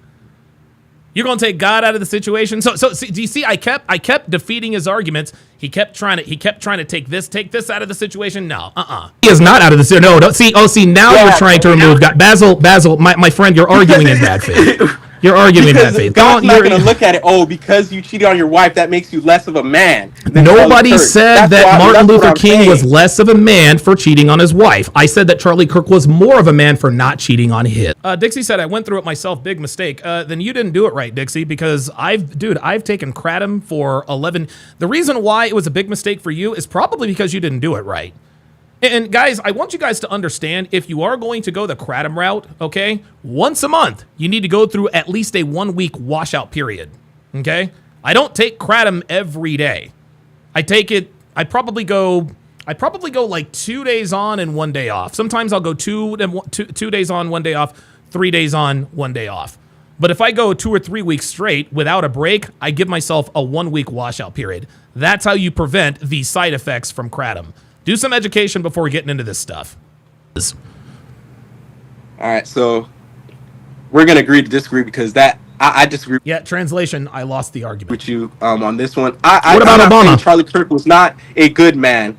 He was a good man, but I do not think he was on the level of Martin Luther King Jr. I didn't say that he was on the level of. I did not. Basil, and maybe I'm guilty. Maybe I'm guilty because I didn't communicate this properly. Because you have a lot of followers. Basil, I need you to shut the fuck up and let me finish. Okay, I've been courteous to this point. I didn't want to get nasty. Let me finish, and I promise you, I will let you talk. I did not say that Charlie Kirk was this. All right, cool. You want to be like that? Cool. Then you can leave. I am your pal says we need a goalpost and straw man counter. Yeah, he really, dude. And oh my God, Jaber says I'm making queso burgers tonight. Oh my God. Cream Soda says Basil was being philosophical, not tribal at all. Donovan has a point. Also, it's subjective to what someone would call less virtuous or moral. That is a complicated discussion. Cream Soda, my guy. Oh God, Cream Soda. Oh Jesus fucking Christ. Like, Cream Soda, do you think I'm a fucking idiot? Like, really, do you think I'm an idiot? I sat here and told you that you agreed with Basil. I told you fucking agreed with Basil. What did you do? You lied. No, it's just if he said it this way, I would have agreed with him. He was not arguing philosophically. He was arguing in bad faith. The dude moved the goalpost. It kept straw manning my arguments. It was ridiculous. That wasn't even close. The fuck are you talking about? And Cream Soda, bro, I'm gonna tell you what, if you consider that being philosophical, then my friend, you've got bigger problems. There was nothing philosophical about that discussion on his end. That was fucking ridiculous. Maybe you need to go back and watch some of my earlier episodes, my friend, because brah, you can't be that daft. You can't be that stupid. You cannot be that stupid. If you're here, you cannot be that dumb. Basil was being philosophical. What the fuck are you? I swear to God, people always hide their intentions. Cream Soda is afraid to admit that he agrees with Basil, which means that Cream Soda is probably black as well. Cream Soda says, I agree with you both and him, though, but I don't think he's being tribal. He is 100% being tribal, number one. Number two, you don't agree with me. You agree with him. No, actually, you agree with me, but you're telling us that you agree with us both because you are also being tribal. He was being philosophical. Shut the fuck up. I swear to God, man. I swear to God, dude. Just keep it fucking real, man. Just keep it real. If you agree with the nigga, just say you agree with the nigga. Jesus Christ. He was being philosophical. No, that was tribal all the way. Jesus, Martin Luther King Jr. was a better man because he was more honest. Oh, he cheated on his wife. Is that honest? Fuck out of here. We don't know what Charlie Kirk did because nobody said anything. Oh, okay. So because there's no evidence to suggest that he didn't cheat, that means he did. Fuck out of here, man. Seriously. You can't agree with us both. You can't agree with us both because I was right and he was dead fucking wrong. And if you agree with us both, then you're fucking wrong. I don't give a shit. I'm calling everything out, man. Fuck it. Okay. Our next video is going to blow you guys away. And it's a content creator that I have been subscribed to for quite a while. His name is now Tinashe Peter, and I apologize. I greatly apologize if he, oh, wait, we got somebody pulled up. Now, Adam Hudson, normally I would require you to be on camera to discuss this with me, but fuck it. I probably won't get another call on this. So let me go ahead and add you to the stage. Oop. Go ahead and unmute your mic. Okay, go ahead. Can you hear me? Yes, sir. Oh yeah, what's the disagreement? I know we're gonna disagree. I pretty much disagree with all your positions. Okay, start with the first one. Yeah, I'm asking what is the oh, you talking about what I disagree with you? Yeah. Well, what's your position on Martin Luther King? Charlie Kirk was a better man than Martin Luther King. Oh hell no, you sound crazy. Okay, You sound crazy as hell. Okay, well tell me why. Charlie Kirk was a white supremacist. Martin Luther King, he was a great man because he stood up for his values. He was about fairness. Charlie Kirk is more for white superiority and white privilege. And what makes so therefore Martin Luther King is a better man because he was a more moral man. Martin Luther King was the more moral. Martin Luther King cheated on his wife and he beat women. Where's the morality there? Okay, yeah, we didn't say he was perfect. He's not perfect, but no, didn't say he was. Check this out. Let me finish my statement. His good outweighed his bad though, because what he did was he created. I agree with a major change, and I would say that his impact, the good impact that he left, overrides the negative, as far as with him cheating on his wife and stuff like that. And I agree with that, and this is why he has a national holiday. So yeah, I agree that the good that Martin Luther King did definitely outweighed the bad, but by the same token, I'm not going to sit here and look past the fact that he beat women and cheated on his wife with prostitutes. As a matter of fact, did you know that the day before he died, he fucked 2 women and beat another, according to his best friend Ralph Abernathy? Yeah, that's alleged. He didn't go to court for that. He wasn't proven beyond a reasonable doubt that was true. So therefore, that's right now. It sounds like a rumor as far as I'm concerned. That's fine. You spreading, you gossiping right now like a woman. Adam, I need you to let me finish talking. You really need to do your research. Well, just don't cut me off whenever I'm talking. Nigga, I'll cut you off anytime I fucking want to because this is my goddamn platform. Well, fuck you then. Well, fuck you too. Well, fuck you then. Yeah, fuck you too, nigga. There it is. Well, fuck you then. I knew he was on some bullshit. Well, first of all, he was a white supremacist. Nigga, shut the fuck up, ignorant ass. Okay. Speaking of which, Adam, actually, you might want to stick around for this. This is actually a video I just pulled up. It says, for a generation of black conservatives, Charlie Kirk built more than politics. He built community. The death of Charlie Kirk, the article starts. The death of Charlie Kirk has left a generation of young black conservatives grieving not only the loss of an influential figure, but also the man they said built a community where they felt they belonged. A half a dozen black conservatives tell ABC News. For many, the news arrived. The news arrived in the morning. The news arrived in the most jarring of ways. Text messages lighting up phones and timelines filled with a viral video of his final moments. What followed was shock, heartbreak, and reflection on the complicated legacy of a man whose influence for some ran deeper than many outside of his circle ever realized. To be a black conservative in America often means carrying a dual burden that is as social as it is political. Pew Research found that 83% of black voters identify with or lean Democratic, while 12% align with the Republican Party. Faced with such a stark divide, matter of fact, you guys want to see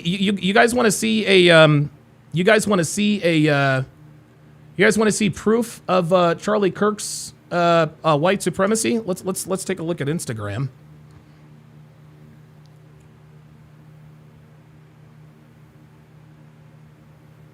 Okay. And you saw how Adam just automatically just dismissed it. He's like, okay, he wasn't perfect. Yeah, the nigga beat women. The nigga, no, you're goddamn right, he wasn't perfect. Wasn't nobody perfect. All right, so check it out.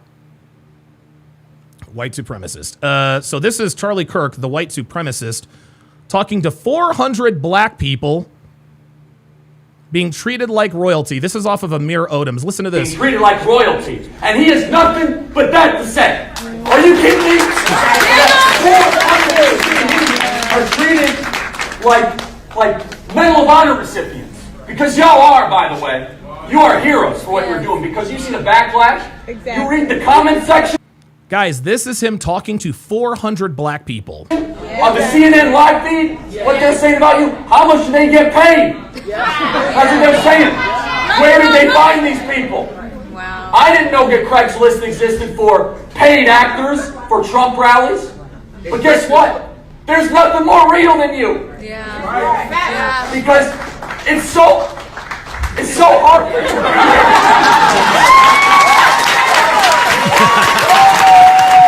400 black people are in the East Room being treated like royalty. And there is white supremacist Charlie Kirk. And of course, when I presented Adam with the facts, well, that's alleged. Nigga, that came from his best friend, Ralph Abernathy. You see, when they present the truth, they're like, oh, no, that's not true. Nigga wants to be willfully ignorant.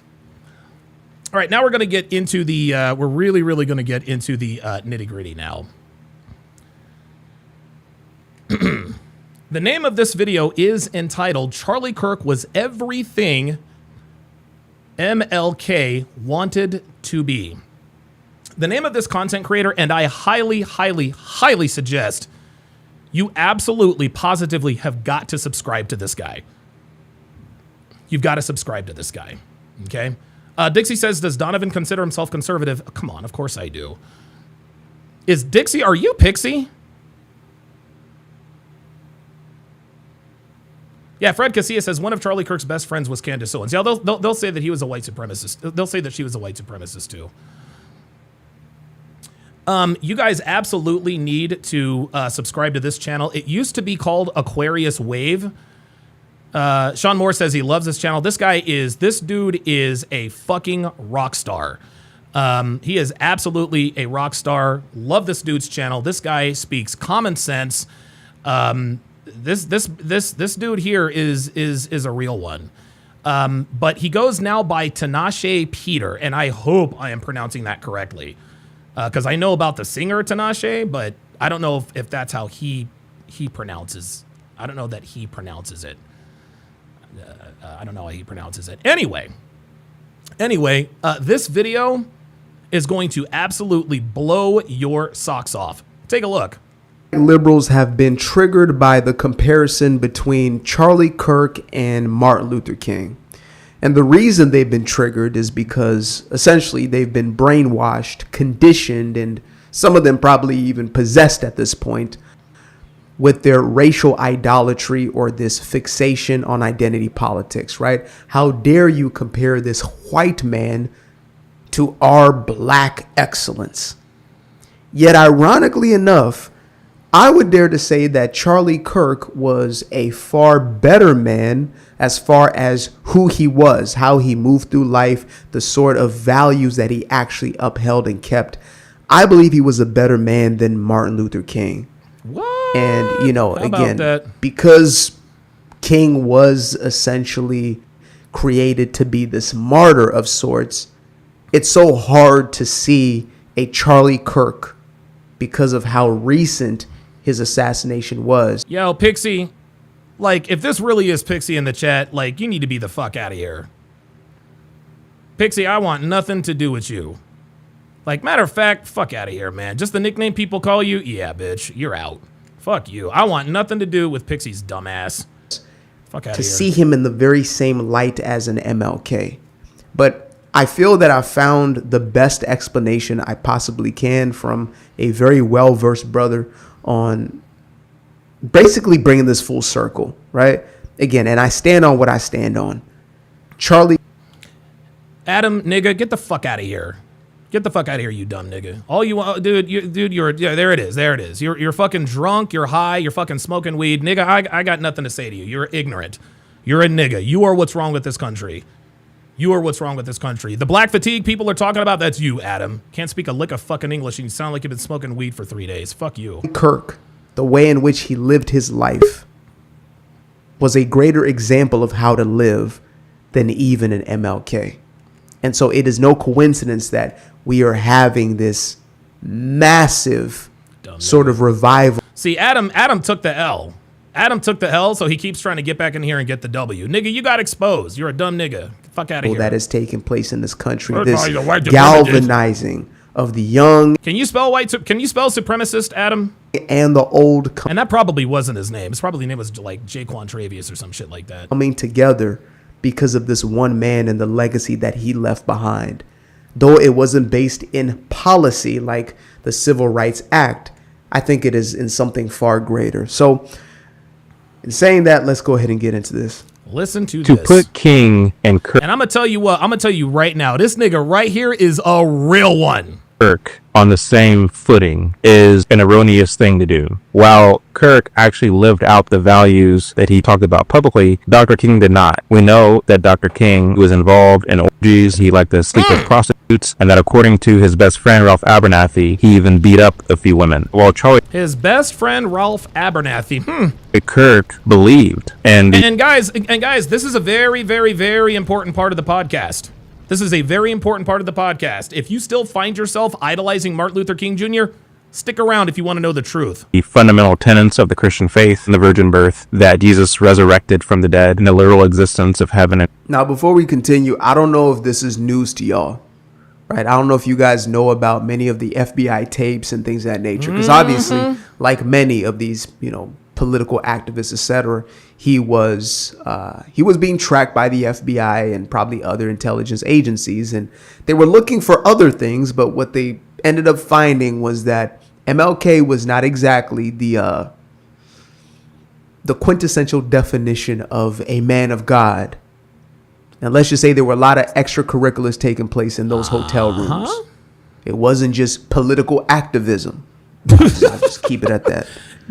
Now, Dr. King didn't believe in any of those things according to his very own writings. We also know that there was a philosophical difference between the two men when it comes to Marxism. Now, while it is true that both men denounced Marxism in public, unlike King, Charlie never advocated for a redistribution of wealth, for social justice. These are things that King did advocate for. And so it's safe to say that when Kirk denounced Marxism, he was being honest and truthful. I got Jamie Herring on the pull-up line. I'll bring him up right after this. Whereas when King denounced Marxism, he was being a deceptive liar. Finally, when King was assassinated in 1968, there were a flurry of riots that took place across the country. Whereas it's now been a few days since Kirk's assassination, and we haven't seen any riots at all. This is a testament to the truth and conviction behind the words that Charlie Kirk spoke compared to the sophistry behind the words that Martin Luther King spoke. Wow. I would add that although Charlie Kirk and Dr. King were both heavily involved in the political realm, their approach to politics was also strikingly different. Charlie Kirk advocated for people to get right with Christ, for men to step up and be men,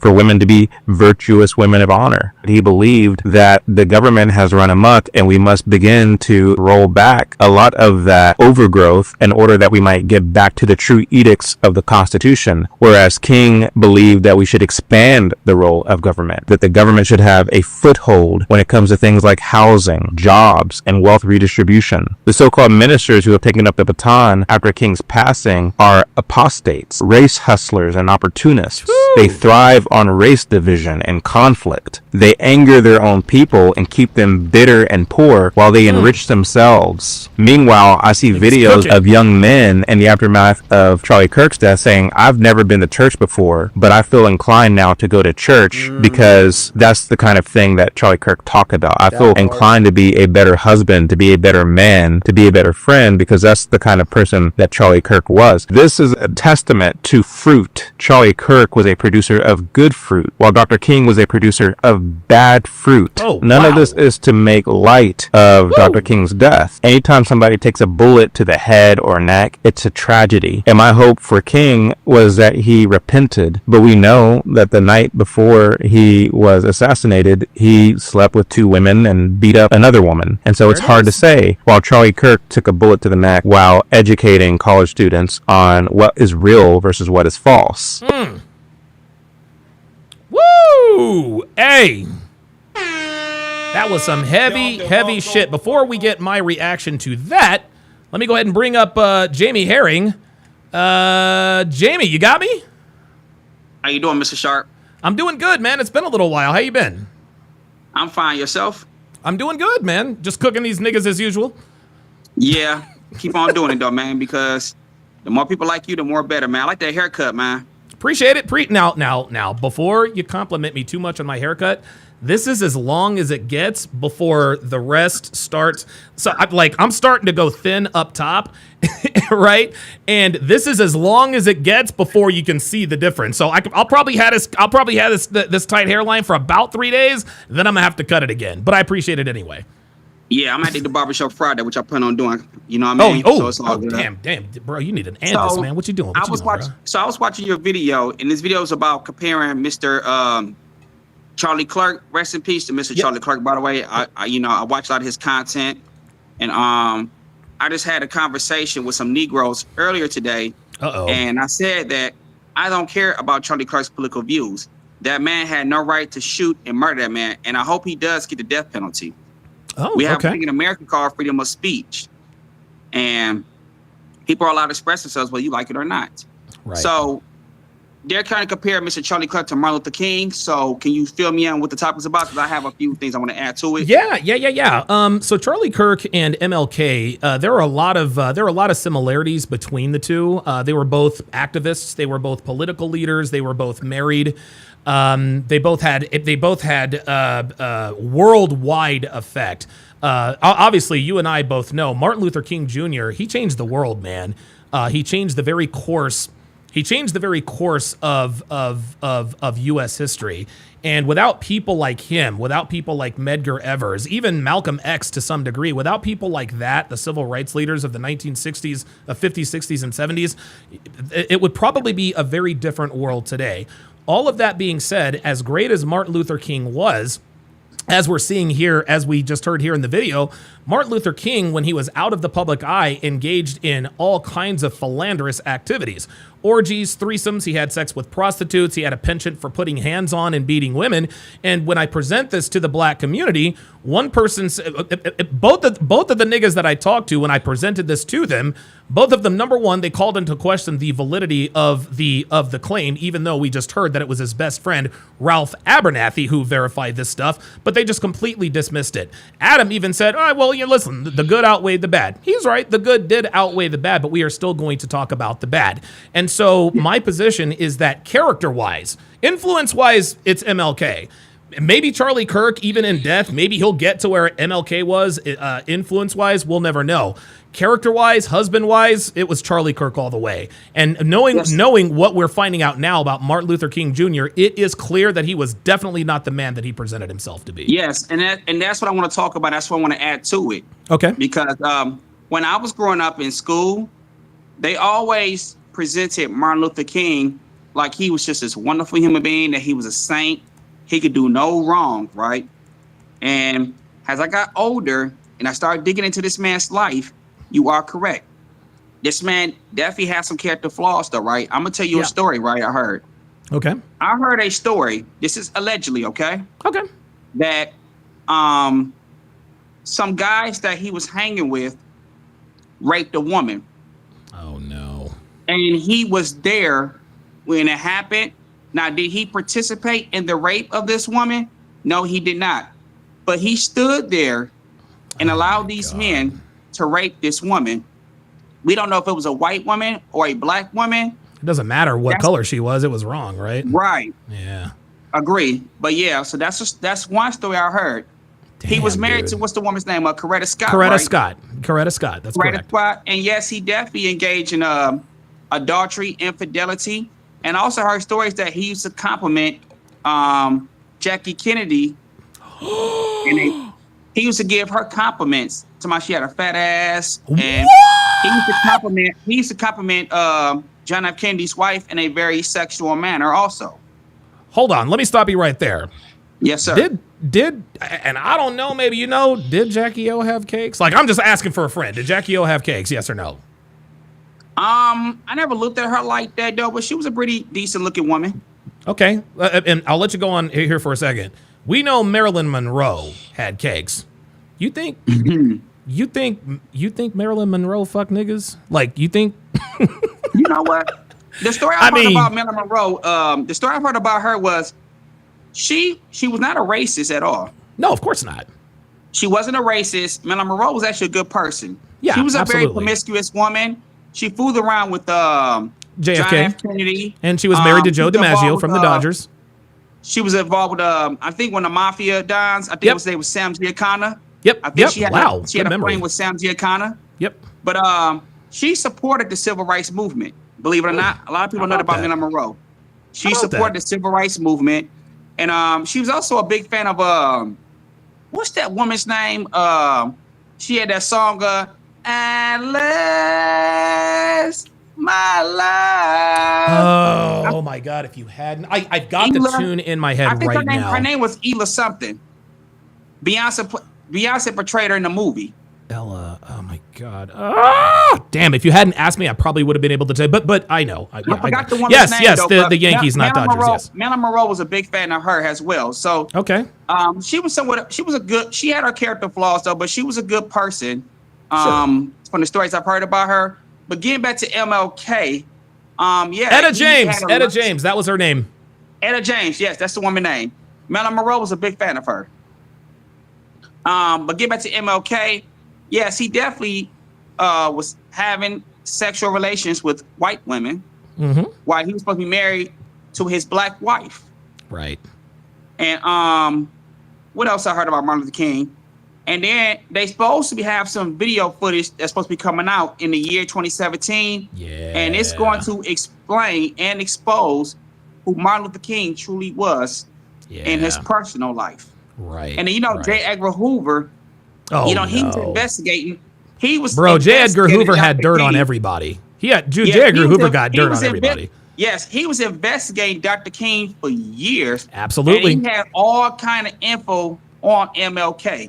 And that's going to be exposed in this documentary. So that's 2027? It's supposed to come, in the year 2027, it's supposed to come out. And so, my God. From, like you said, he was a great influencer. And even the civil rights movement, I've also heard that he was not a founding member of the civil rights movement. It was another black man. I don't know the guy's name. Okay. And then even his I Have a Dream speech, he did not make that I Have a Dream speech. No, he did not. I think they said allegedly someone else did, and he took credit for it, and he recited it at one of his speeches. The writer of the I Have a Dream speech, and you'll actually hear this when I play some of these videos. I think he was a white guy, and I think he might have been gay. So it was a gay white guy. Not that it matters. It's an unbelievable speech. The point is Martin Luther King essentially plagiarized the I Have a Dream speech. Now, me personally, I don't care about that. I don't care that Martin Luther King Jr. didn't write the I Have a Dream speech. He delivered it, and I mean, that I Have a Dream speech was very instrumental in changing the world.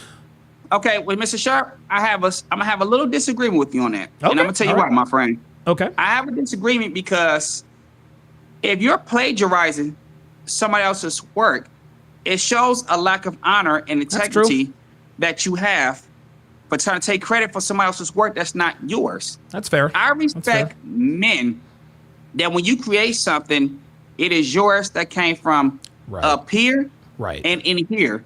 So if Martin Luther King plagiarized this man's "I Have a Dream" speech and try to put off like it was his, and did not give this man, whether he was a homosexual man or not, and you did not give this man his credit, we have to question your honor and your integrity. Absolutely. And Absolutely, to me, man. that's not a good thing. I still view Martin Luther King as a hero. Absolutely. But 100%. But these things I've been hearing about this man in these last couple of years, it just made me question, like, wow. Who was he? And they go back really? to tell you right there, like, and I'm gonna say this though, Mr. Sharp, you could definitely separate the difference between somebody professionally, even personally. I'm gonna give you another example. Okay. Michael Jordan. Okay. Michael Jordan.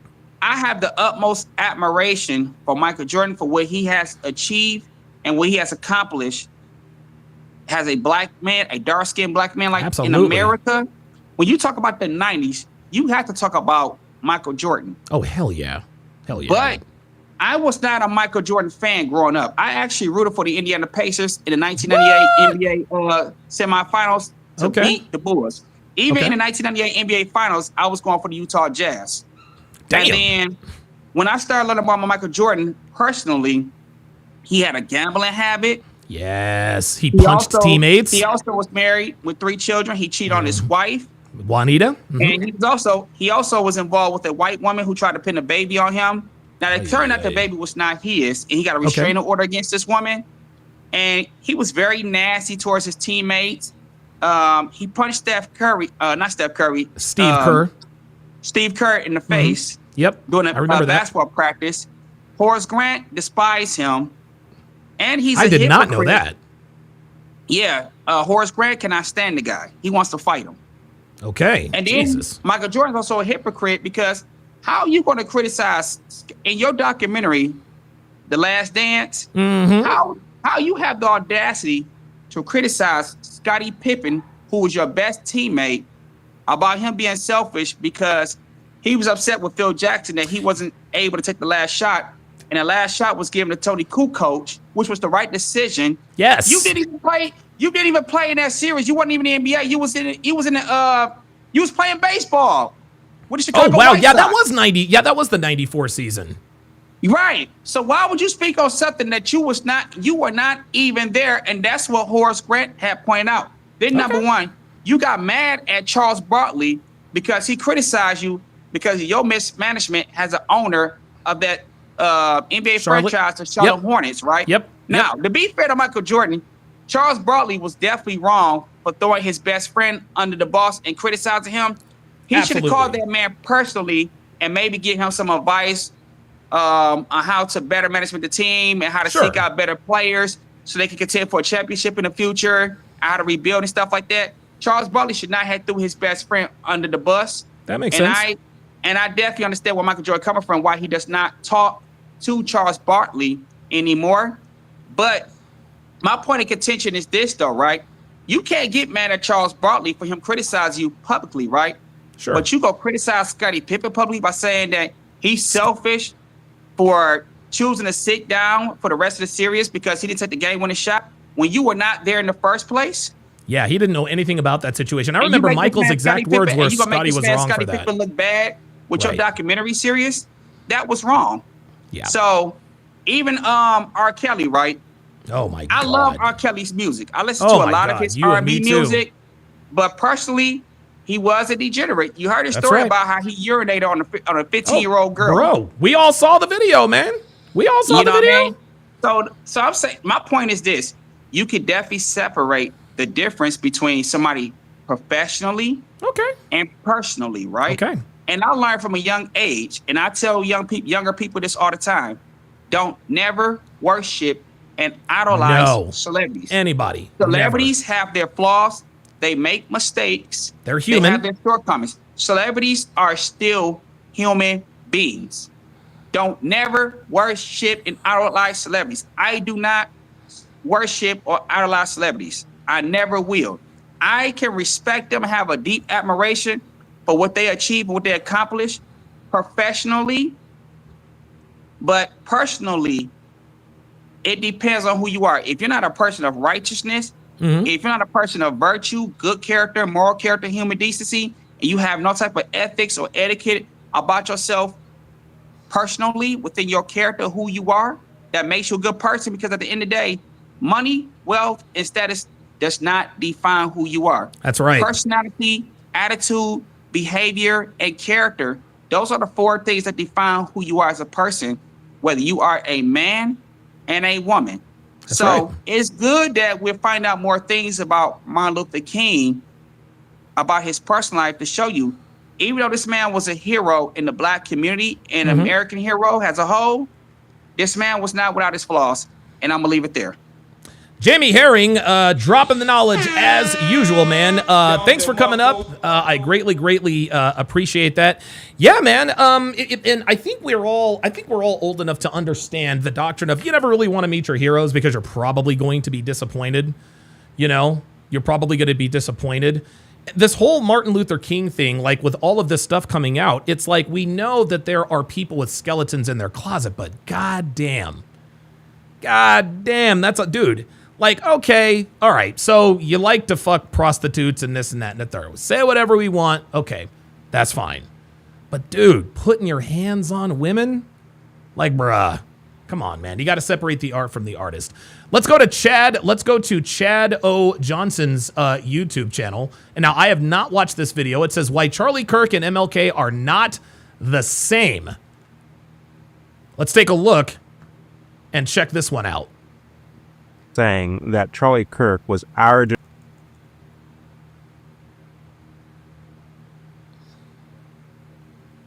So it goes without saying that Charlie Kirk was our generation's most prominent voice when it comes to this kind of cultural renaissance back to biblical values, back to traditional values. The fact that this man was traversing the country, going into college campuses, directly into the pit of these indoctrination mills, and shining the light of Christ's truth and common sense was something to behold. The fact that he was quick-witted, the fact that he obviously showed respect and love for those who he was talking to. And yeah, he would take jabs every now and then, but you knew it wasn't coming from a place of darkness, but rather a desire for people to know the truth. Sure. One of the things I liked about Charlie in particular is the fact that even though he was very enveloped in a world of politics, he made it clear to those who listened to him that it's not a politician who's going to save you. It's not an election that's going to save the world. Right. The only thing that will save the world is the word of God, the blood of Christ. Charlie made this known, and it's the thing that I respected most about him.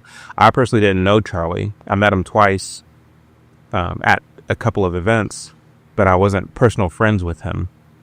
And sure, we may have disagreed on some things. Sure. As far as the public space is concerned, the public square. But there's no denying that Charlie Kirk was a staple when it comes to powerful voices in our generation. Since the untimely death of Charlie Kirk, a number of you have sent me memes that are comparing Charlie Kirk to Martin Luther King. I think it's right to compare them, but not for the reasons that these memes are insinuating. Because what these memes are insinuating is that King was a good person, Charlie Kirk was a good person, and the two of them were assassinated because of words, because they stood for something good, and enemies of progress don't like that. And so it's for that reason that they saw it fit to pick up a gun and shoot them. I'll get to why it's a good comparison, but not for the reasons the people who are making these memes think in a moment. But first I want to talk about another comparison I'm saying, which is people comparing Charlie Kirk and his assassination to the death of George Floyd. Oh my God. First of all, I think that's a very weird comparison. That's really weird. George Floyd was a drug addict, career criminal. Yep. And he's someone who was relatively unknown by the general public. And the only reason we know his name is because of the video that went viral where Derek Chauvin has the knee near his neck. We later found out that it wasn't Derek Chauvin who killed George Floyd, but it was, of course, an overdose on fentanyl. Of course, the media didn't cover it in that way. They made Derek Chauvin out to be a huge white supremacist. They use the story of George Floyd to validate what they've been saying all along, which is there's a problem with police brutality and nobody gets it worse than black men, which is news to me as someone who is a black man, but that's neither here nor there. You try to compare someone like that to Charlie Kirk, who has spent his career speaking positivity, right, encouraging young men to follow Christ, basically calling out the nonsense that has emerged in our culture by way of the universities, by way of the entertainment industry, so on and so forth. Right. Charlie Kirk was world renowned. And so naturally, those who listen to him are not going to be compelled to take to the streets and burn down buildings. There you go. In the same way that a story about a career criminal that's spun to make him out to be a victim of police brutality will incite. But back to this comparison to Charlie Kirk and King. So to put King and Kirk on the same footing is an erroneous thing to do. So this is where Aquarius Wave got the video. How about simply that? Because while Kirk actually lived out the values that he talked about publicly, Dr. King did not. We know that Dr. King was not faithful to his wife. We know that he was involved in orgies, that he liked to sleep with prostitutes, and that according to his best friend, Ralph Abernathy, he even beat up a few women. I've never heard any such stories of Charlie Kirk doing that. Another difference that we know definitively is that while Charlie Kirk believed in the fundamental tenets of the Christian faith, he believed in the virgin birth, he believed that Jesus resurrected from the dead, he believed in the literal existence of heaven and hell. Dr. King didn't believe in any of those things according to his very own writings. We also know that there was a philosophical difference between the two men when it comes to Marxism. Now, while it is true that both men denounced Marxism in public, unlike King, Charlie never advocated for redistribution of wealth. He never advocated for social justice. These are things that King did advocate for. King wanted for there to be a radical redistribution of wealth, he called it. He wanted for there to be a universal income. And he was a self-admitted advocate for so-called social justice, which is rooted in Marxism. And so it's safe to say that when Kirk denounced Marxism, he was being honest and truthful. Whereas when King denounced Marxism, he was being a deceptive liar. And then finally, when King was assassinated in 1968, there were a flurry of riots that took place across the country. Whereas it's now been a few days since Kirk's assassination and we haven't seen any riots at all. This is a testament to the truth and conviction behind the words that Charlie Kirk spoke compared to the sophistry behind the words that Martin Luther King spoke. I would add that although Charlie Kirk and Dr. King were both heavily involved in the political realm, their approach to politics was also strikingly different. There was a jarring difference between the two men when it came to their brand of politics. As I said, Bad Rasta says, I think that the comparison of the left glorifying George and the right glorifying Charlie, the left riot and the right went to church. Yeah, it's just amazing. Like this is a clear separation of values. Like they are just not like us. They are fundamentally different than we are. Earlier, Charlie Kirk did not advocate for politics as top priority when it came to what it will take to change communities. He advocated for people to get right with Christ, to repent and turn to Christ, for men to step up and be men, for women to be virtuous women of honor. He advocated for politics insofar that he believed in a small government, insofar that he believed that the government has run amok and we must begin to, in a sense, roll back a lot of that overgrowth in order that we might get back to the true edicts of the Constitution. Whereas King believed that we should expand the role of government.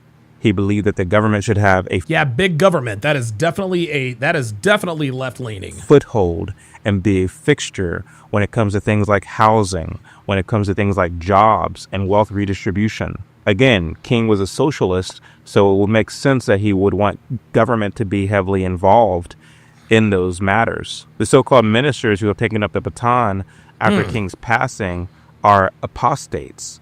They are Wow. race hustlers and opportunists. They You better thrive cook. on race division and conflict. They anger their own people and keep them bitter and poor while they enrich themselves and fill their own pockets. Meanwhile, I see videos right now of young men in the aftermath of Charlie Kirk's death saying, I've never been to church before, but I feel inclined now to go to church because that's the kind of thing that Charlie Kirk talked about. I feel inclined to be a better husband, to be a better man, to be a better friend, because that's the kind of person that Charlie Kirk was. This is a testament to fruit. We know that Charlie Kirk was a producer of good fruit, while Dr. King was a producer of bad fruit. Jesus All of the Christ. streets that are named after MLK are pretty much desolate tragedies. And that's the truth. Now, none of this is... Oh my God. Wow, this dude is fucking cooking. ...to make light of Dr. King's death. Anytime somebody takes a bullet to the head or neck, it's a tragedy. And my hope for King was that he repented, that he turned to Christ. But we know that the night before he was assassinated, he slept with 2 women and beat up another woman. And so it's hard to say whether he truly did repent or not. While Charlie Kirk took a bullet to the neck while educating college students on what is real versus what is false. This isn't to get you to hate Dr. King or to hate anyone for that matter. The Bible says that we should love everyone, including those who are our so-called enemy. But for those of you who are comparing King and Kirk as though both men are on equal footing when it comes to having done something positive for the world, you're just flat out wrong. Charlie Kirk himself did an expose on who King really was in January of 2024 that I highly recommend you check out. Ooh.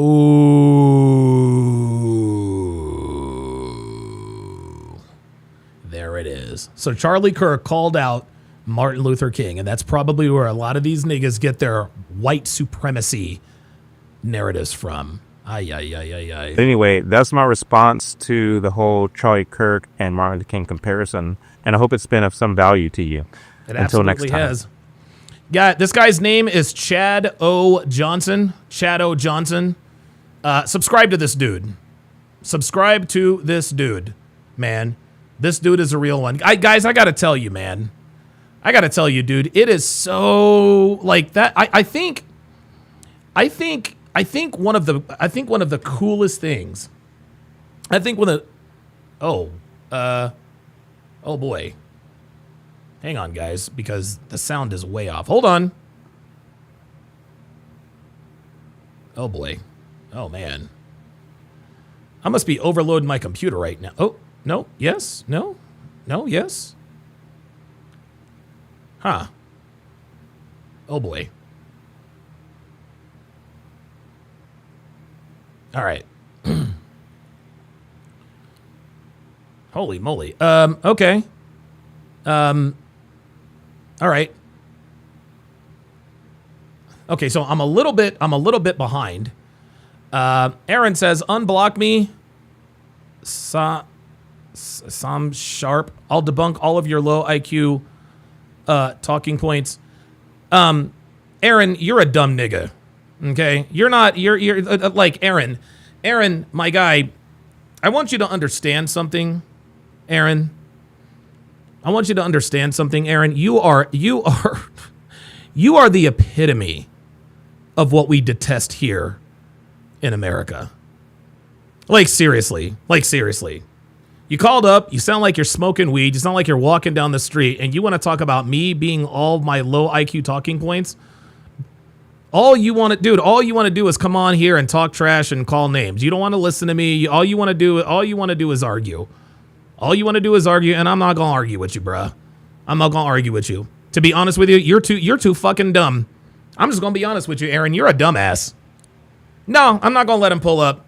No, I'm not going to let him pull up because he's a dumbass. You know what, Aaron? I'll tell you what, Aaron. I'll tell you what. Show your face. You know what? I'll tell you what, Aaron. You show your face, I'll unblock you. How about that? How about that? How about if you show your face, I'll unblock you? Show your face, I'll unblock you. Matter of fact, hold on, Aaron. I'm going to go you one better. You want to debunk all my low IQ talking points? All right, nigga, we going to do it face to face. We gonna do a face to fucking face, because I'm gonna tell you right now, you ain't doing that behind an avatar. Okay, you don't get to be a dumb nigga and be behind an avatar. If you're gonna be a dumb nigga, you gonna show your goddamn face. So here we go. And I guarantee you he ain't gonna pull up. He ain't gonna pull up and show his face. He'll probably put the camera right here and back way the fuck up. Unless I see your face as good as mine, I'm not letting you up. So here we go. This is a link specifically for you. Now he ain't gonna do that. He's not going to. He's not going to. He ain't going to, but guess what? Guess what? I'm gonna give an opportunity for once a low IQ talking points. Bro, can you even spell IQ?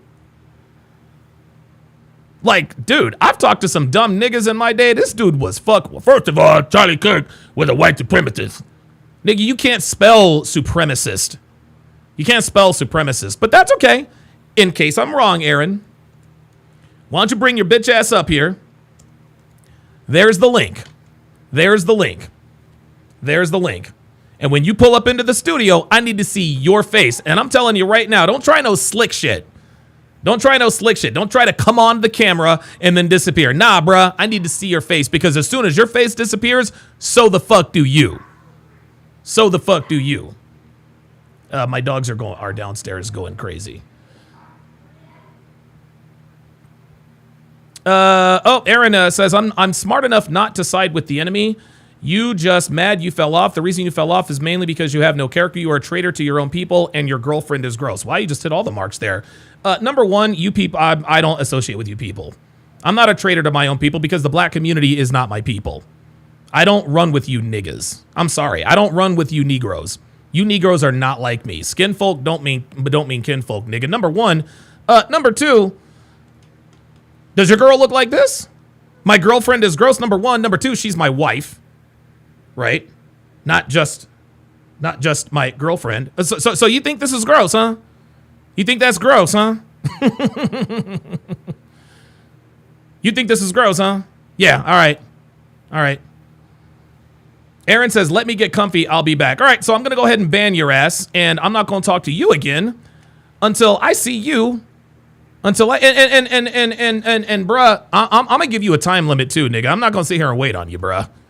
Okay, because it's almost 5:30 in the afternoon, and I got shit to do.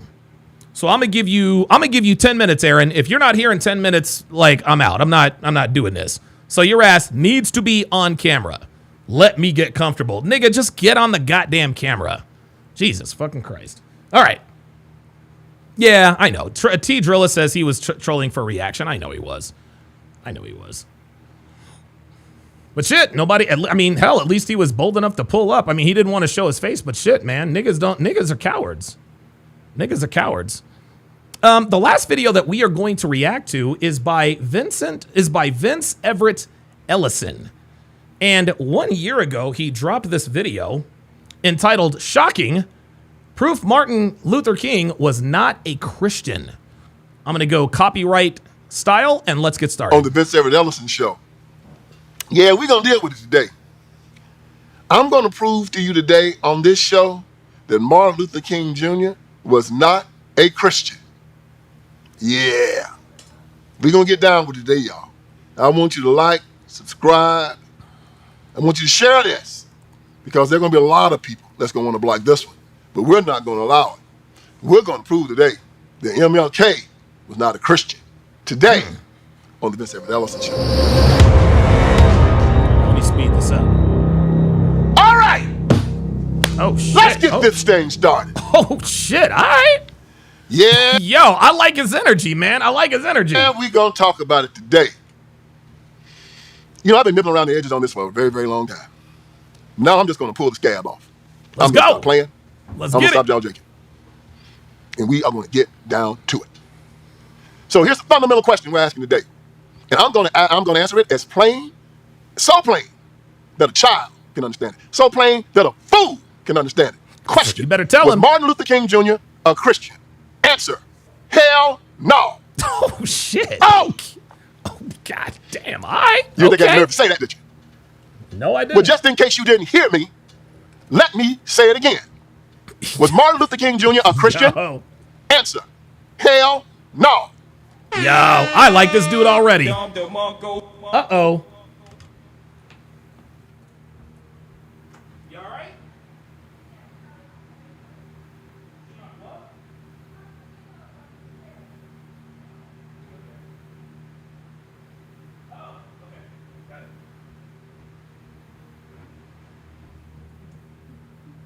Sorry about that. We have like 74 animals in here. Oh, man, some heads are about to explode out there right now, and jokers are throwing eggs at the television. Rioting, hatred. Let's go. That Ben tells me, I can't stand it. Why are you always talking? I don't know what he's talking about. He went talking too far. You cannot have an intelligent, unemotional conversation in America about Martin Luther King. You can talk about Jesus. Man, you can talk about Muhammad. Hell, you can talk about Malcolm X. But it's something that the left in America has done to the minds of black people when it comes to Martin Luther King Jr. They set him over Jesus Christ. Yeah, I'm good. One of our cats, our female Devon Rex, Callie, knocked over the gate to keep Fernando from running upstairs. It's crazy here. I think it was a poll that came out that said 90% of people in America had a positive ideology about Martin Luther King Jr., whereby maybe 70% of them had one about Jesus Christ. Isn't that something? People love King more than they love Christ. That means he's become the black community's new God, and that's where they want him to be. Woo! He said people love King more than they love Christ. Oh my God, I got to slow this down. This nigga's speaking facts. So let's get down with this, okay? I got the receipts, baby. It ain't gonna come from just me talking, okay? The great philosopher Immanuel Kant said this: if truth will kill them, let them die.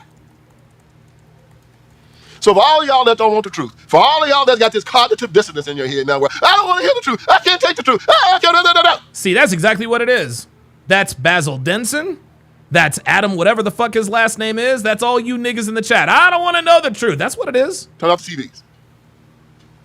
Go find your safe space. Go get some lemonade. Go smoke a blunt. Go get a 40. Go watch Jerry Springer.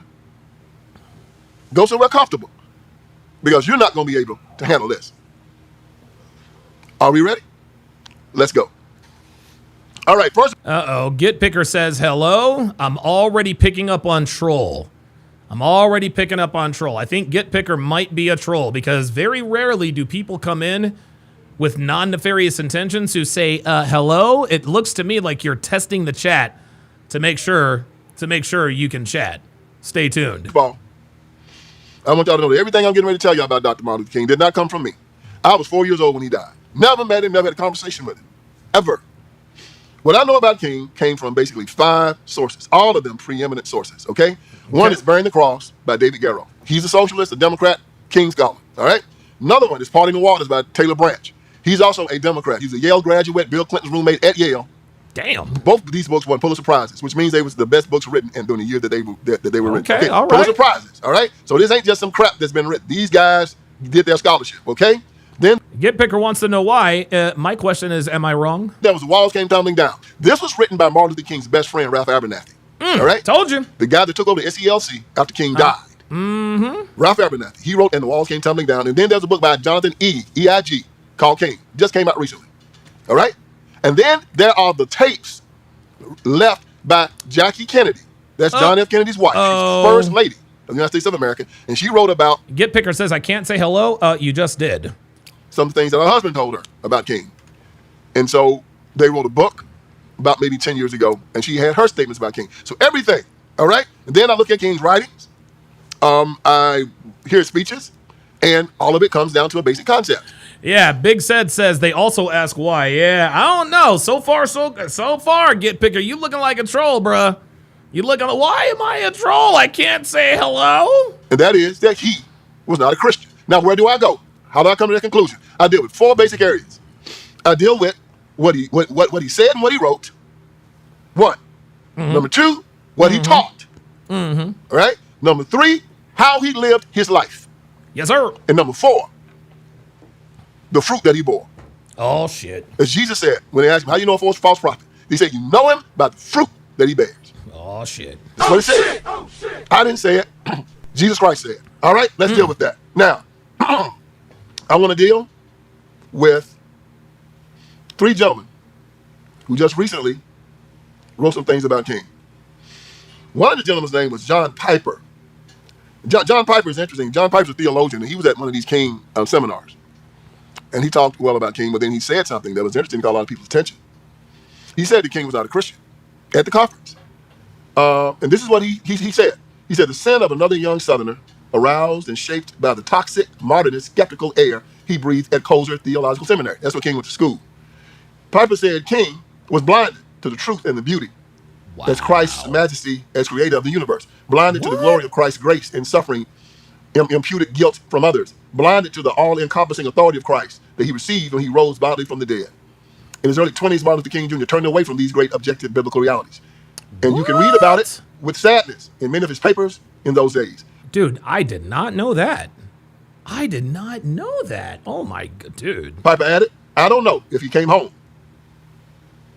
I don't know. But he hoped that he did.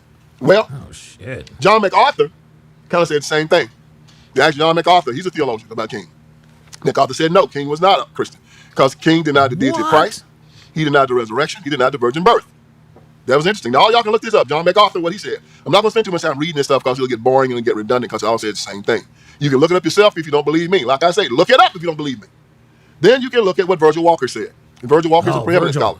Yeah. Virgil went through King's papers at Stanford. And Virgil said the same exact thing. He said that King denied the virgin birth. King denied the existence of hell. He said he denied the virgin birth and the existence of hell. Guys, this doesn't sound like a Christian at all. Denied the resurrection, the divinity of Christ, and the second coming. Sisters and brothers. What? Wait a minute. No, that can't be true. Hold up. Virgil went through King. Hold up. I need to slow that down because that's crazy.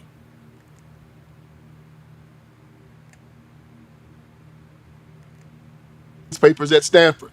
And Virgil said the same exact thing.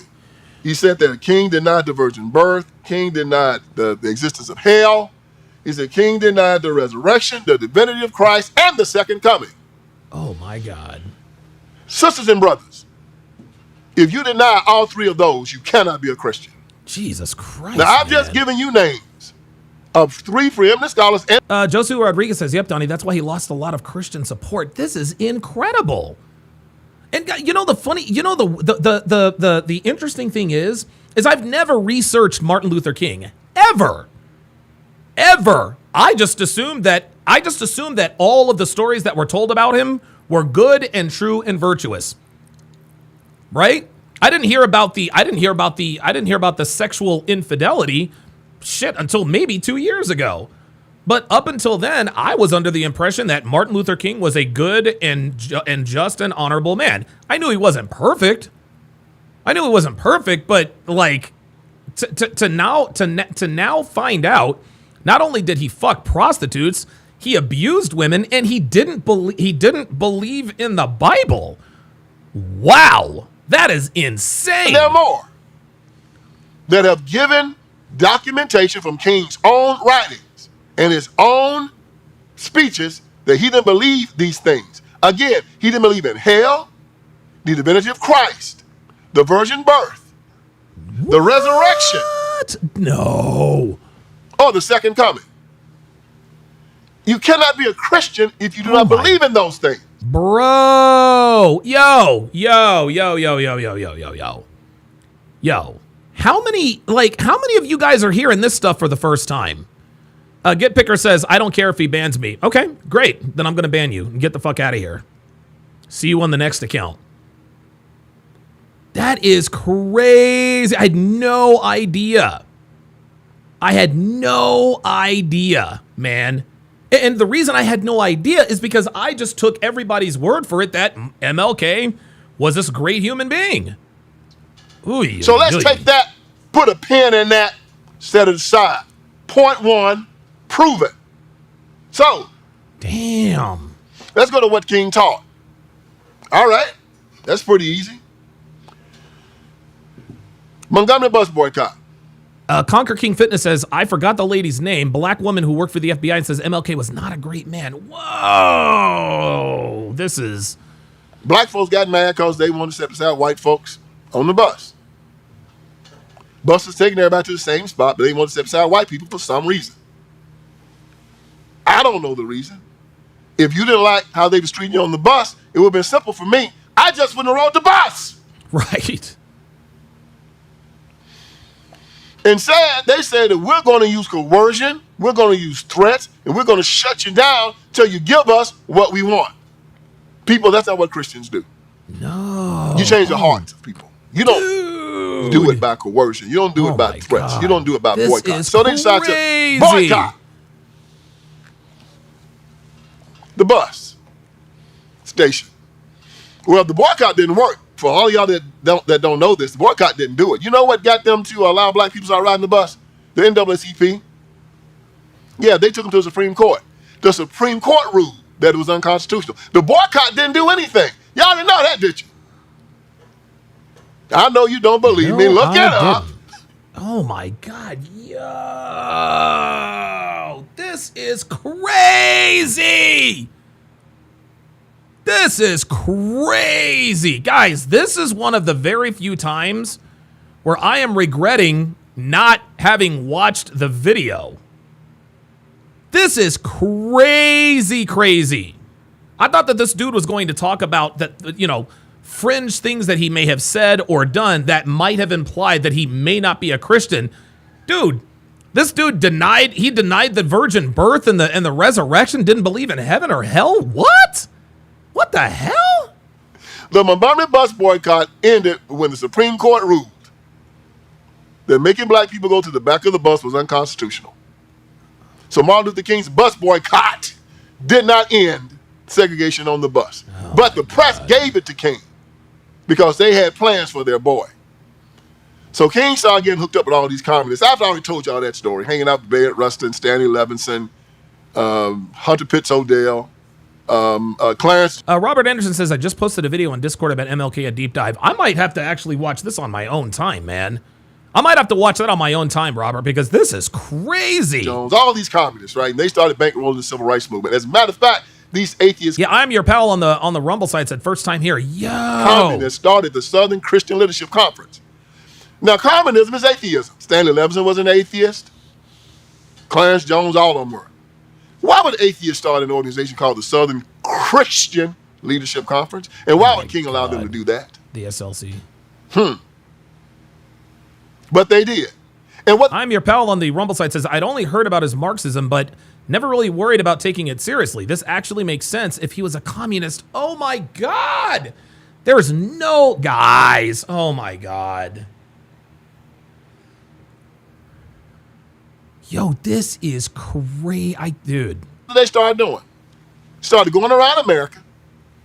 You're doing two things. Using threats, using coercion. To try to get white America to give them what they want so they can feel good about themselves. So, one of King's first things, he decided that he was going to take over the black church for the civil rights community. Oh my God. So, in my book, 25, which one is this? This is Crime Inc. I talk about what happened and how King did it. This comes from Taylor Branch's book. He says, now King was scheduled to nominate Gardner Taylor against J.H. Jackson at Kansas City. This was 1961. They were going to take over the National Baptist Convention. It had like 10 million members, and they wanted to take it over to make it part of the civil rights movement. Okay. Bishop J.H. Jackson was head of it, and they wanted to take it over. So King got this plan where he was going to get one of his boys, Gardner Taylor, to run against Jackson. All right. He and his fellow conspirators had spent a year recruiting preachers to come to Kansas City as Taylor's men pledged to uphold the validity of Taylor's election in Philadelphia, and they had printed their own official credentials and literature parallel to Jackson's. In an effort to forcibly place Gardner Taylor on the platform with Jackson, a struggle broke out between Taylor and Jackson's men. So they were trying to force Gardner Taylor on the platform with Jackson so they could vote on it. And a fight broke out, okay? Damn. Between Taylor and Gardner's men. Now, Dr. King had set all this up. The opposing preachers wrestled, shoved, and punched one another. Oh my God. And this is when it really gets interesting. Reverend shoved and punched one another. Black people had a disagreement and things got violent. Surprise, fucking surprise. At the end of the day, guys, niggas going nigga. Dude, I cannot believe what I'm hearing. A.G. Wright of Detroit, a member of the National Board and a close personal friend of Reverend Joseph Jackson, suffered a fractured skull in the melee. So Reverend A.G. Wright of Detroit fractured a fractured a fractured skull. The battle went on for an hour. What? Even after Reverend Wright was carried away in an ambulance. A preacher lost three teeth in one of the many fistfights. It took 8 Kansas City police in riot gear to finally restore order. Yo. You guys know that I am as conservative as it gets. This is crazy.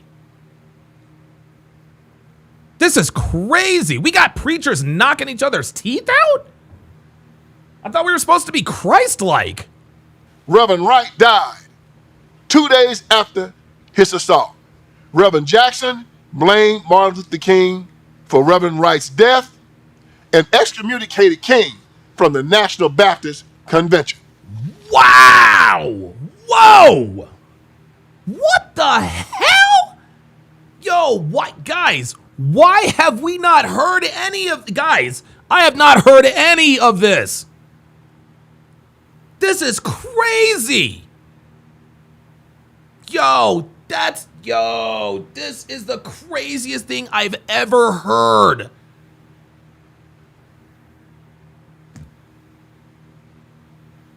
There is no... That is...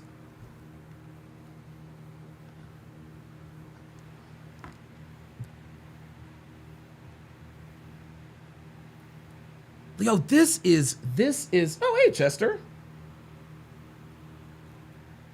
We got Chester in the house.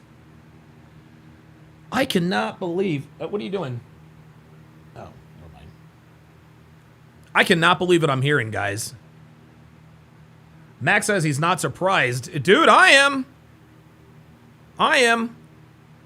This happened back in this happened back in 1961, man. Oh my God! Oh my God! Martin Luther King Jr.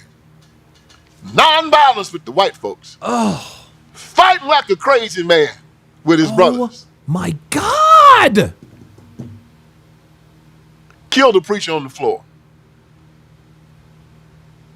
of the National Baptist Convention in 1961.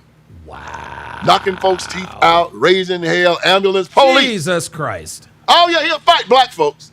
But when it comes to white people, he'll lay down and show his belly like a coward dog. Damn. That's what he taught. So he's excommunicated from the black church. Kicked out of it. Did y'all know that? He was kicked out of the... The Nigadar has gone off once again.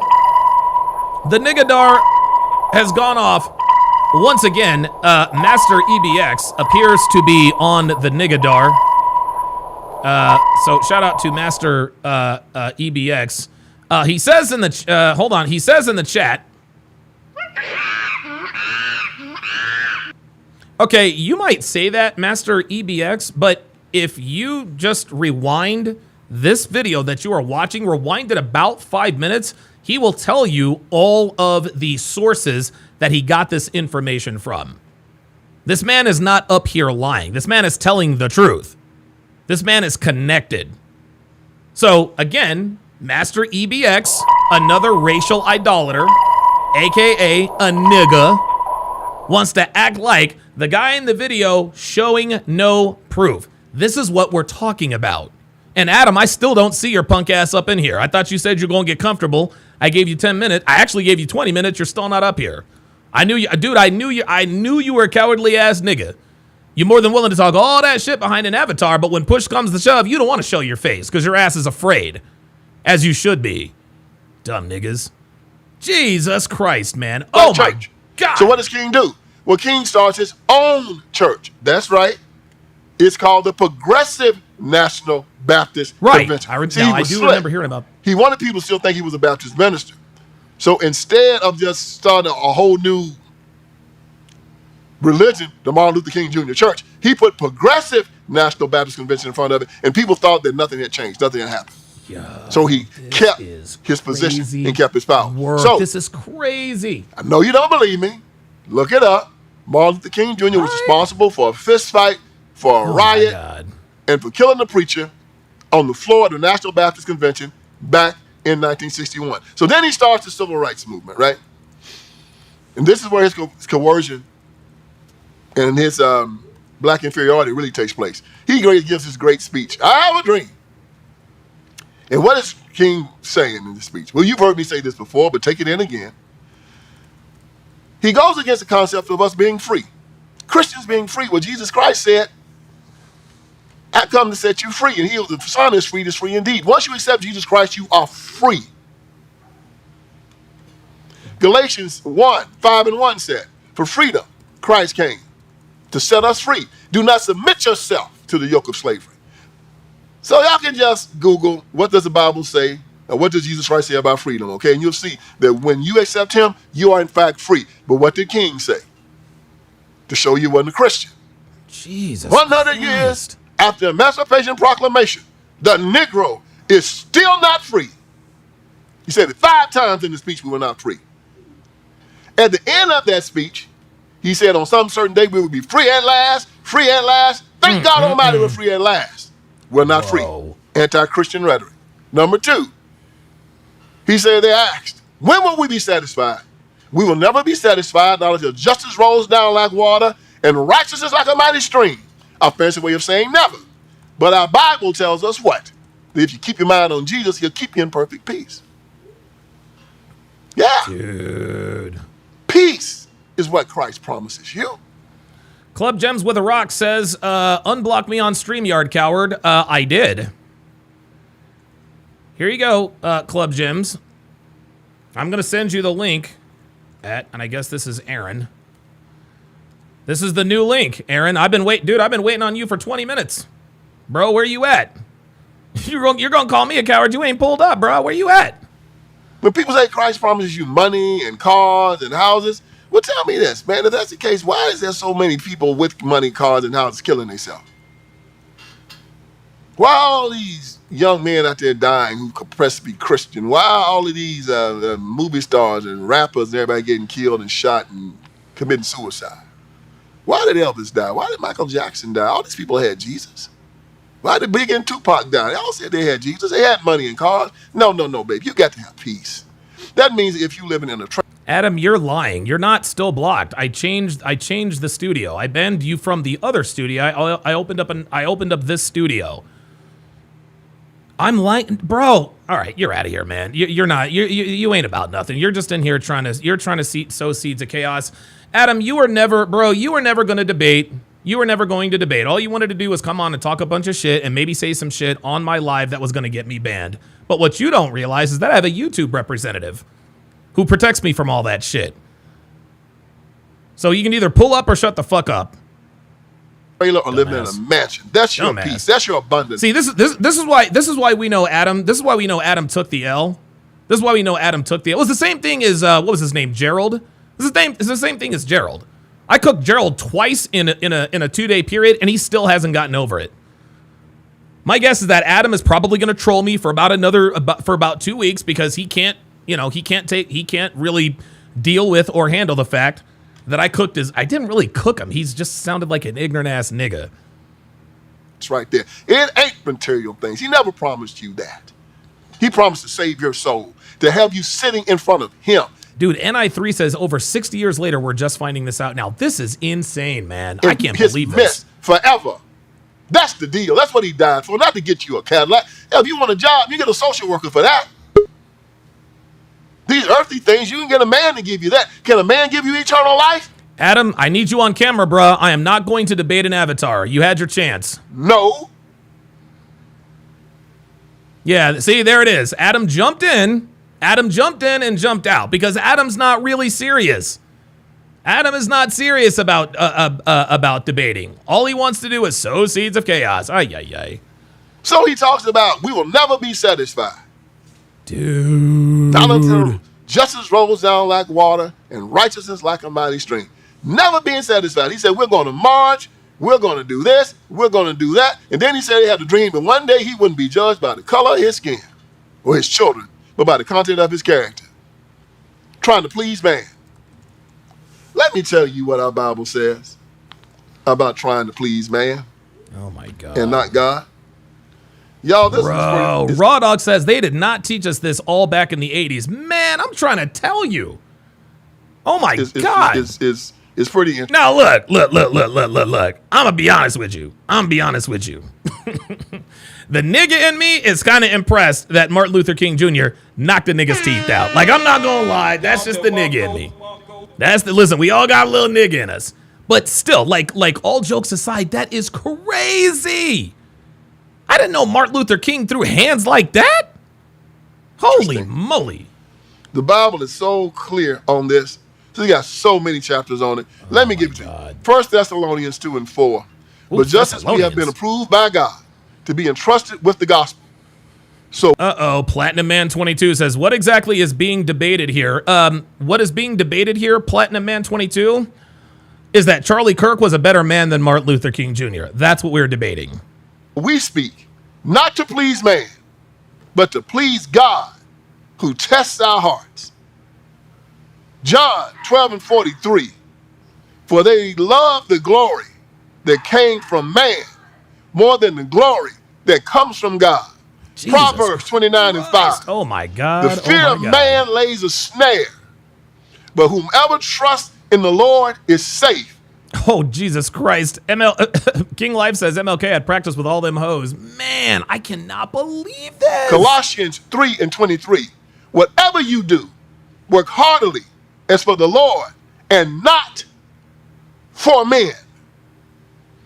Acts 5 and 29. But Peter and the apostles answered, we must obey God rather than men.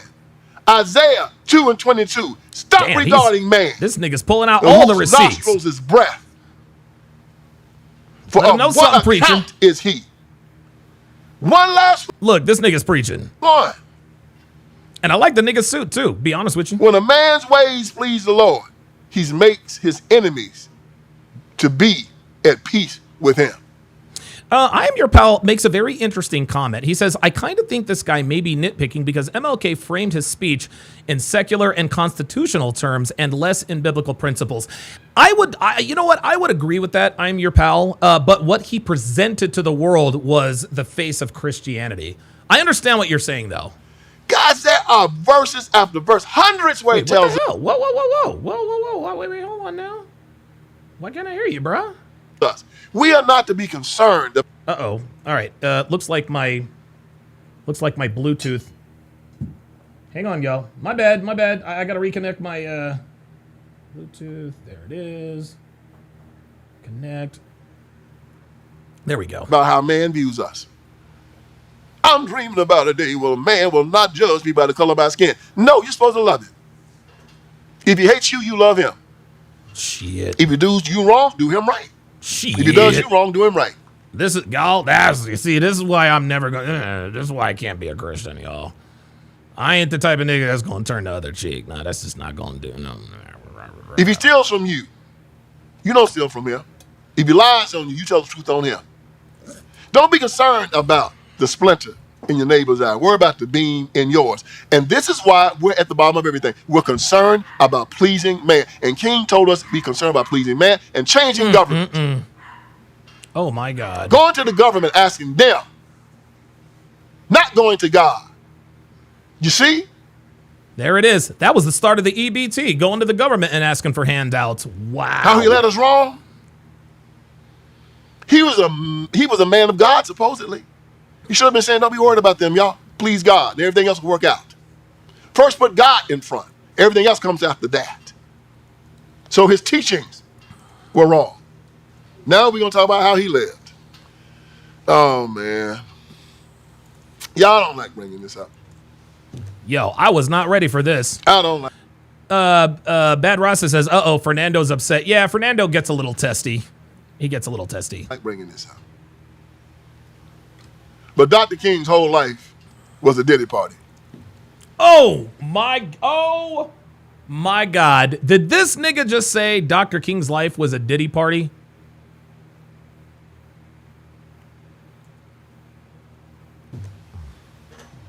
I don't like bringing this up.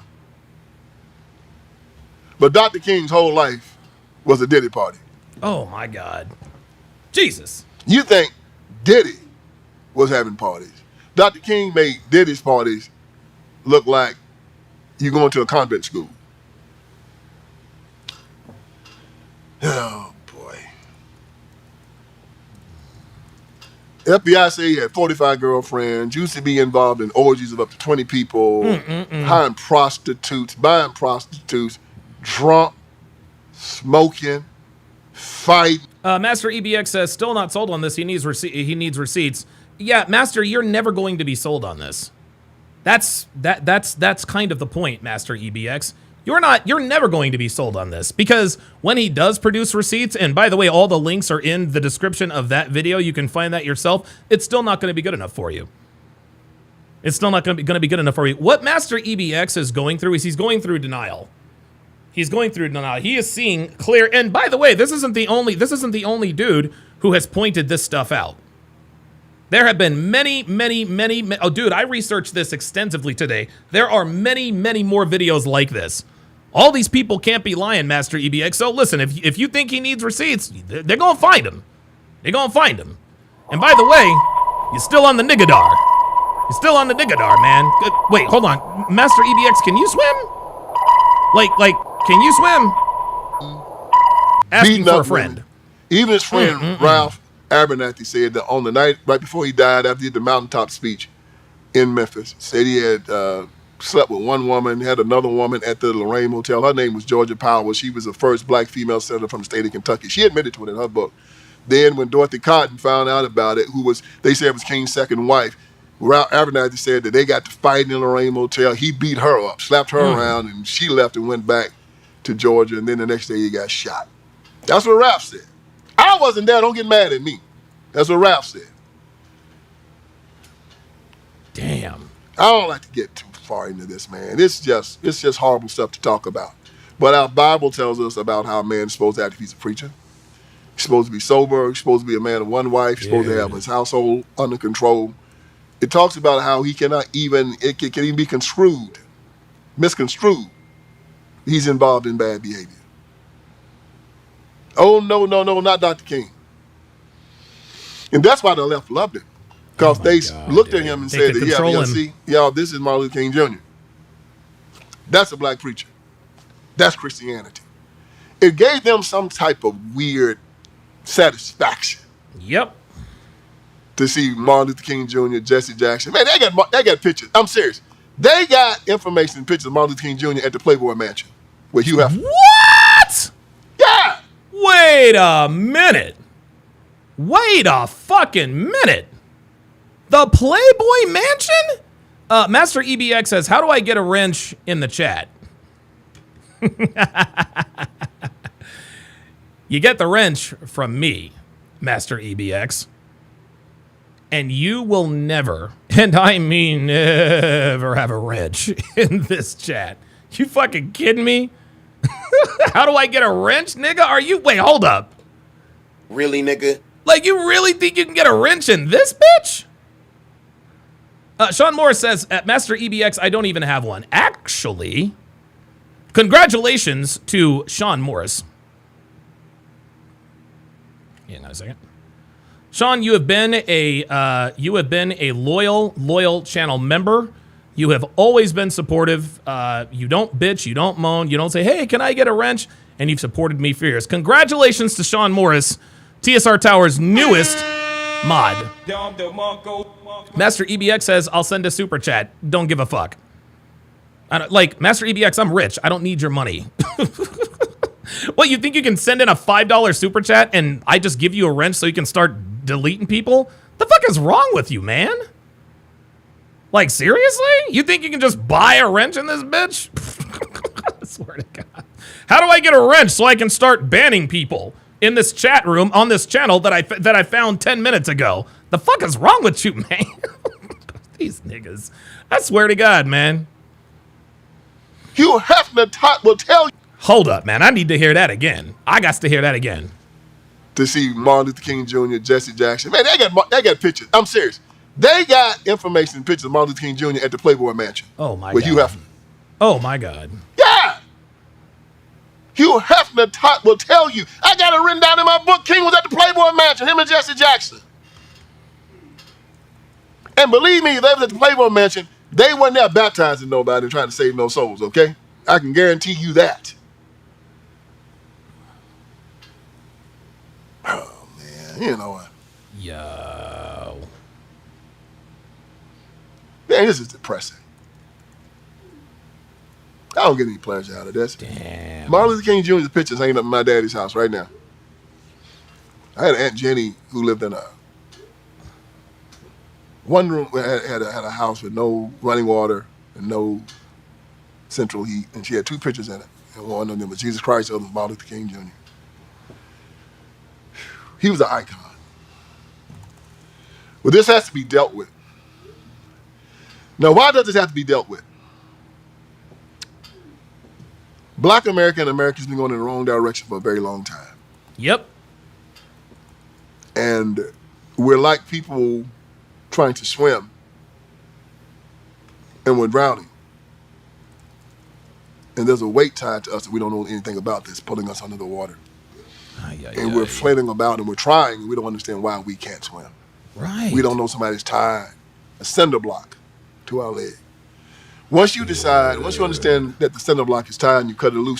Dr. B84 says MLK got a PhD at 26 years old, and now I find out he was a bigger freak than Diddy. Yo, this is crazy. You can swim. We always have to diagnose the problem. Not just that you have one, okay? You know that something's wrong with your car. You know something's wrong with the car. We know it. But you take it to the mechanic, and first he says, let me do a diagnostic test and tell you what's wrong with the car. And then once he finds out what's wrong with the car, he then brings it to you and he says, this is what's wrong with your car. I can fix it or I can't fix it. Are you willing to pay the money? I guess there's to a train pay what's outside wrong his with house. your car. And if you're willing to we're willing to pay for it, I'll fix it. I'm giving you a diagnostic test. I'm telling you that your car has been clinking and going bad and it's been running rough for the last 50 years. This is the reason why. We started going behind a leadership and ideology that was an affront to God, an affront to him. This is why our streets are left to us desolate. And this is why I'm getting to the last part now. The fruits of his labor. All right. James Meredith tells me that the public educational system in the black community was the best in the country and the best in the world. Even though we was getting a third less, or 3 times less than the white children were getting. We were still educating our children in HBCUs. Now the black educational system is destroyed. Black family was intact before King. Intact. 80% of our children were being born in wedlock. Now 80% are being born out because he told LBJ that he wanted the man in house clause put in welfare to run the black man at the house. Yeah, King did it. King. Master EBX says, take that guy's wrench away, send me it instead. Dude, come on, Master, you're killing me, man. You're not even pissing me off. You're actually kind of funny. He was the recipient of the Margaret Sanger Award, 1961. Well, I'm sorry, 1965. Why? Margaret Sanger was the person that started Planned Parenthood. Had a little side gig called the Negro Project. They called black people human weeds. Her motto was more for the fit, less for the unfit, and she declared us unfit. And so with the Negro Project, she got black preachers. She paid them to help her set up abortion clinics in the black community. And King helped Margaret Sanger do that. Consequently, 25 million black children have been aborted. Yeah. 25 million. Jesus Christ. And they still got the Margaret Sanger Award. Fucking Christ. At King's headquarters, displaying it proudly. So he knew what he was doing. And all these people that say that he didn't know what he was doing, no, there's a book out there by Julia Powers called I Testify. She was an undercover FBI agent, and she infiltrated the civil rights movement. And she told them then, and she did a testimony in front of Congress, saying that all these guys were communists, that King knew all about it, and he knew exactly what he was doing. And as a matter of fact, David Garrow said that Gus Hall, the guy that was over the Communist Party in America, Gus Hall, look him up. They got him on tape saying the King is a communist, bona fide, from the top of his head to the bottom of his feet. That's what they say. That ain't what I say. Don't get mad at me. I'm just a mailman delivering the message. So what are they celebrating? What has his civil rights movement wrought? Jesus said, you know a tree by the fruit it bear. How do you know a false prophet? You know a tree by the fruit it bear. What's the fruit? I've given it to you. Schools destroyed. Mayhem. Snatch and grabs. Fighting. Family destroyed. The black church is basically apostate. It's dying in America. They celebrate it because that's what they want. Black people still on the bottom of every socioeconomic statistic in America. So, when you look at the fruit, and Jesus said, you know a tree by the fruit it bear, and if the fruit is rotten, the tree is rotten. And the tree is Martin Luther King Jr. I rest my case. Damn.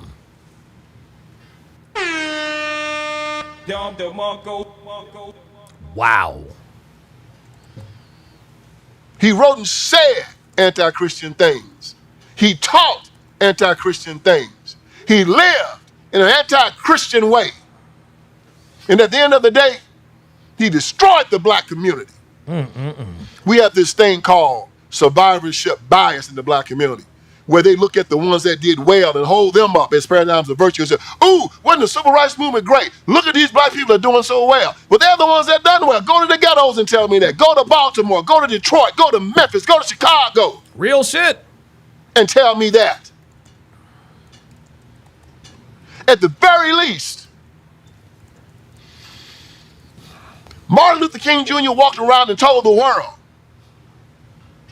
that a white racist has the ability to block what Jesus Christ has ordained for me. Never me. Nobody has the ability to block the blessing that my God has told me he's going to give me. I don't have to beg you for anything. I'm an heir of Jesus Christ. I'm a child of God. For begging, crawling, and look at what we've gotten for it. I can understand if we were where the Jewish community is, or where the Asian community is, or where the people from India are, or the Nigerians. Oh, no. A half a century later, 50 years later, still at the bottom. And nevertheless, the few that made it to the top want to say, if it wasn't Martin Luther King Jr., you wouldn't be where you are right now. That's a lie. Nobody has the ability, or has the power to hold me down when Jesus Christ has already ordained it for me. Okay. For you to say such a thing shows that you're sacrilegious and you're blasphemous. Damn. Try to stop me. Show me the man that's bad enough to hold me down. I got God on my side. You ain't got a chance. Dude. It's time for re-evaluation. I know some of y'all ain't gonna listen to me. I already know it. Right now, you're sitting there, your head about to explode. Oh, God, this happening. Oh. Settle down. Take some deep breaths. Go over what I presented to you. Go through your period of mourning. Maybe you need a drink.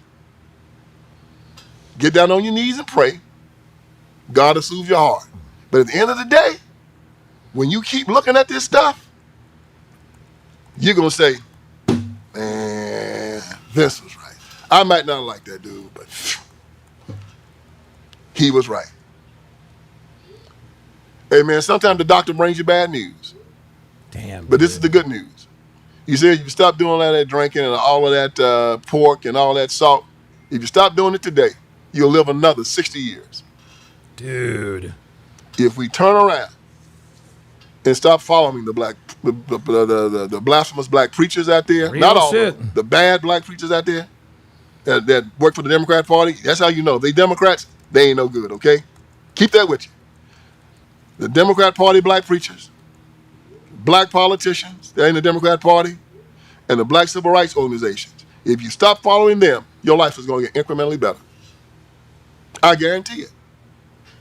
Or you can keep on following these no good jokers. And you find out what happens to you about the next 4 or 5 years. Now, let me show you real quickly in closing Okay. How they made a fool out of us. Dude.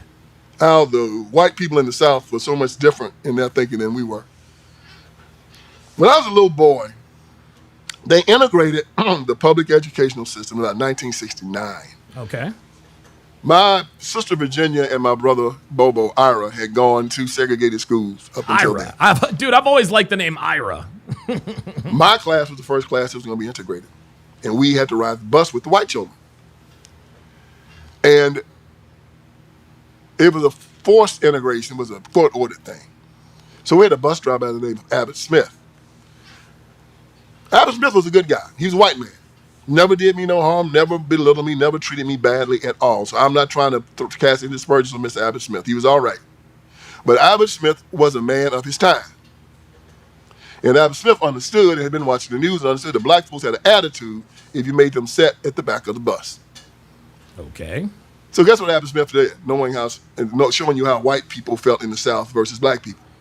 Abbott Smith had an imaginary line in his school bus. And he told he didn't want black children and white children missing on his bus. This was Tennessee in 1969, okay? So guess what Abbott Smith did? He told the white children to sit to the back of the bus. What? And had the black children sitting at the front of the bus. Oh, shit. And there was this imaginary line that you couldn't really cross to mix. And if you went past a certain line, if you were black, you said, get back up here and sit down now. You say, yes, sir. Here's the thing, y'all. White people didn't care that they were sitting at the back of the bus. Of course they didn't. They didn't give a shit. If he had made the black children sit at the back of the bus, NAACP would have came and burned the whole city. Wow. What? Are you serious with this? This is literally exactly like it is today. If white people are made to do something because they're white, they don't complain. But if black people, oh my God. Now, but since we were sitting at the front of the bus, nobody said a word. The white children sat at the back and didn't say a word. The only thing that was necessary for them was that they were separated from us. We were concerned about where we sat. They were concerned about just being away from us. Dude. Do you see what I'm talking about now? We are concerned with surface things. Surface things. Not real things that make a difference.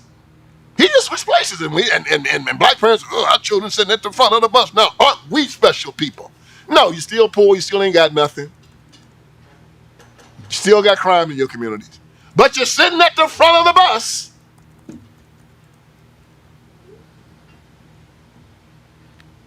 White people don't care where they sit. They're going to make sure that their children are educated. They're going to make sure that they're going to save their money. They're going to make sure they own property. When you get to the point where you don't care where you're sitting and that you are a child of God, you're an heir of Jesus Christ, no matter where you sit. It doesn't matter, right? And how man views you is irrelevant, just like these people were, that's when you become successful. Absolutely. And that's why they ruled America. Absolutely. Don DeMarco. Where in the world? Vince Everett Ellison. In the world. They understand those basic facts. You can't fool them with surface. Hellfong says no matter how much time that goes by, the song remains the same. Yep. This is incredible. It's your relationship with God. It's how much property you own. It's how you view yourself.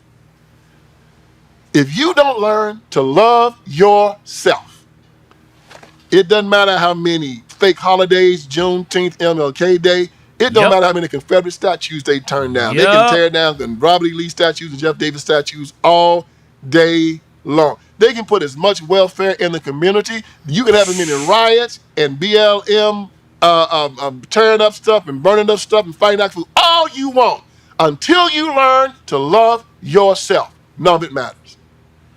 Everybody else in the world can love you. But if you don't love yourself, you're going to be shooting up. You're going to be blowing your brains out. You're going to be fighting and killing in the street. And that is the biggest problem in black America right now. We hate each other and we hate ourselves. And Martin Luther King. Master EBX says, stop buying into this man's propaganda. Yeah, Master EBX, this man is speaking facts.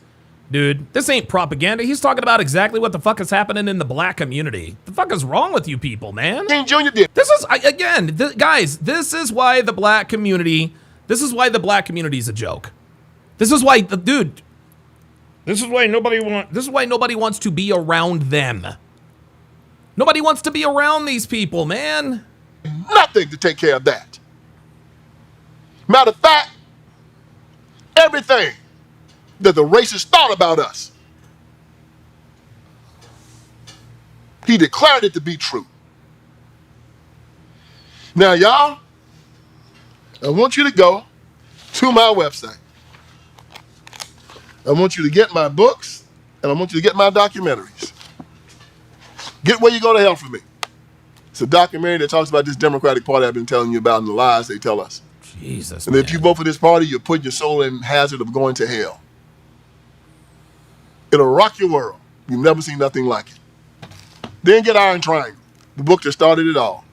I tell you again, the book Authority gave it number 61 of the greatest political books ever written. Then get 25 Lies. You get this book, you won't need another one to deal with the Democrat Party. It tells you about all of their most seductive, damnable lies and how to refute them. Yo, this dude is a real one, man. This dude is a real one. Holy moly, man. Holy moly. Oh my God, dude, this is absolutely crazy. I'm gonna tell you what, he was right. When he said that we were not ready for this, he was right. He was right. I wasn't ready. Sharkeisha, no, she wasn't ready. Oh my God. Fantastic show today, guys. Very educational. Very educational. Basil Denson took another L. Adam took an L. A lot of niggas took a lot of L's today. I probably could have debated a little less spirited with Basil. I'm gonna have to clean that up. Robert Anderson says that's what affirmative action was all about. Absolutely. He was responding to Mac's comment, the soft bigotry of low expectations. Dude. My God. My God, man. Holy moly. At the end of the day, man, you have to separate the art from the artist. Like you have to separate the art from the artist, guys. Right? Like, listen, man, we all know Michael Jackson was a pedophile. We all know he was a pedophile. He had sex with children, dude. He fondled and molested boys. We know that. But he's probably one of the greatest performers in the history of the world. Separate the art from the artist. Like Jamie Herring said when he came on earlier. Loves R. Kelly. Love R. Kelly's music, man. Dude, R. Kelly's probably half the reason why I got laid half the time. He's responsible for a lot of my first date lays. It was always R. Kelly. But we know R. Kelly was a pedophile. He liked to have sex with underage girls. We know that. Got to separate the art from the artist. And now Martin Luther King, man. Martin Luther King. He accomplished some great things. And to me, I know a lot of people say that he was controlled by the Jews and, the Russians and communism. And listen, I don't think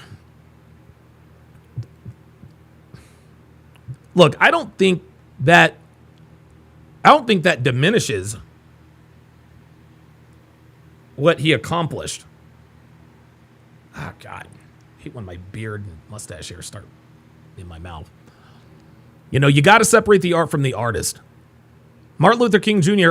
accomplished many great things, but the way he accomplished it, I don't know that it matters, Black people are now more free than we've ever been in history, so I guess that was good, but Jesus Christ.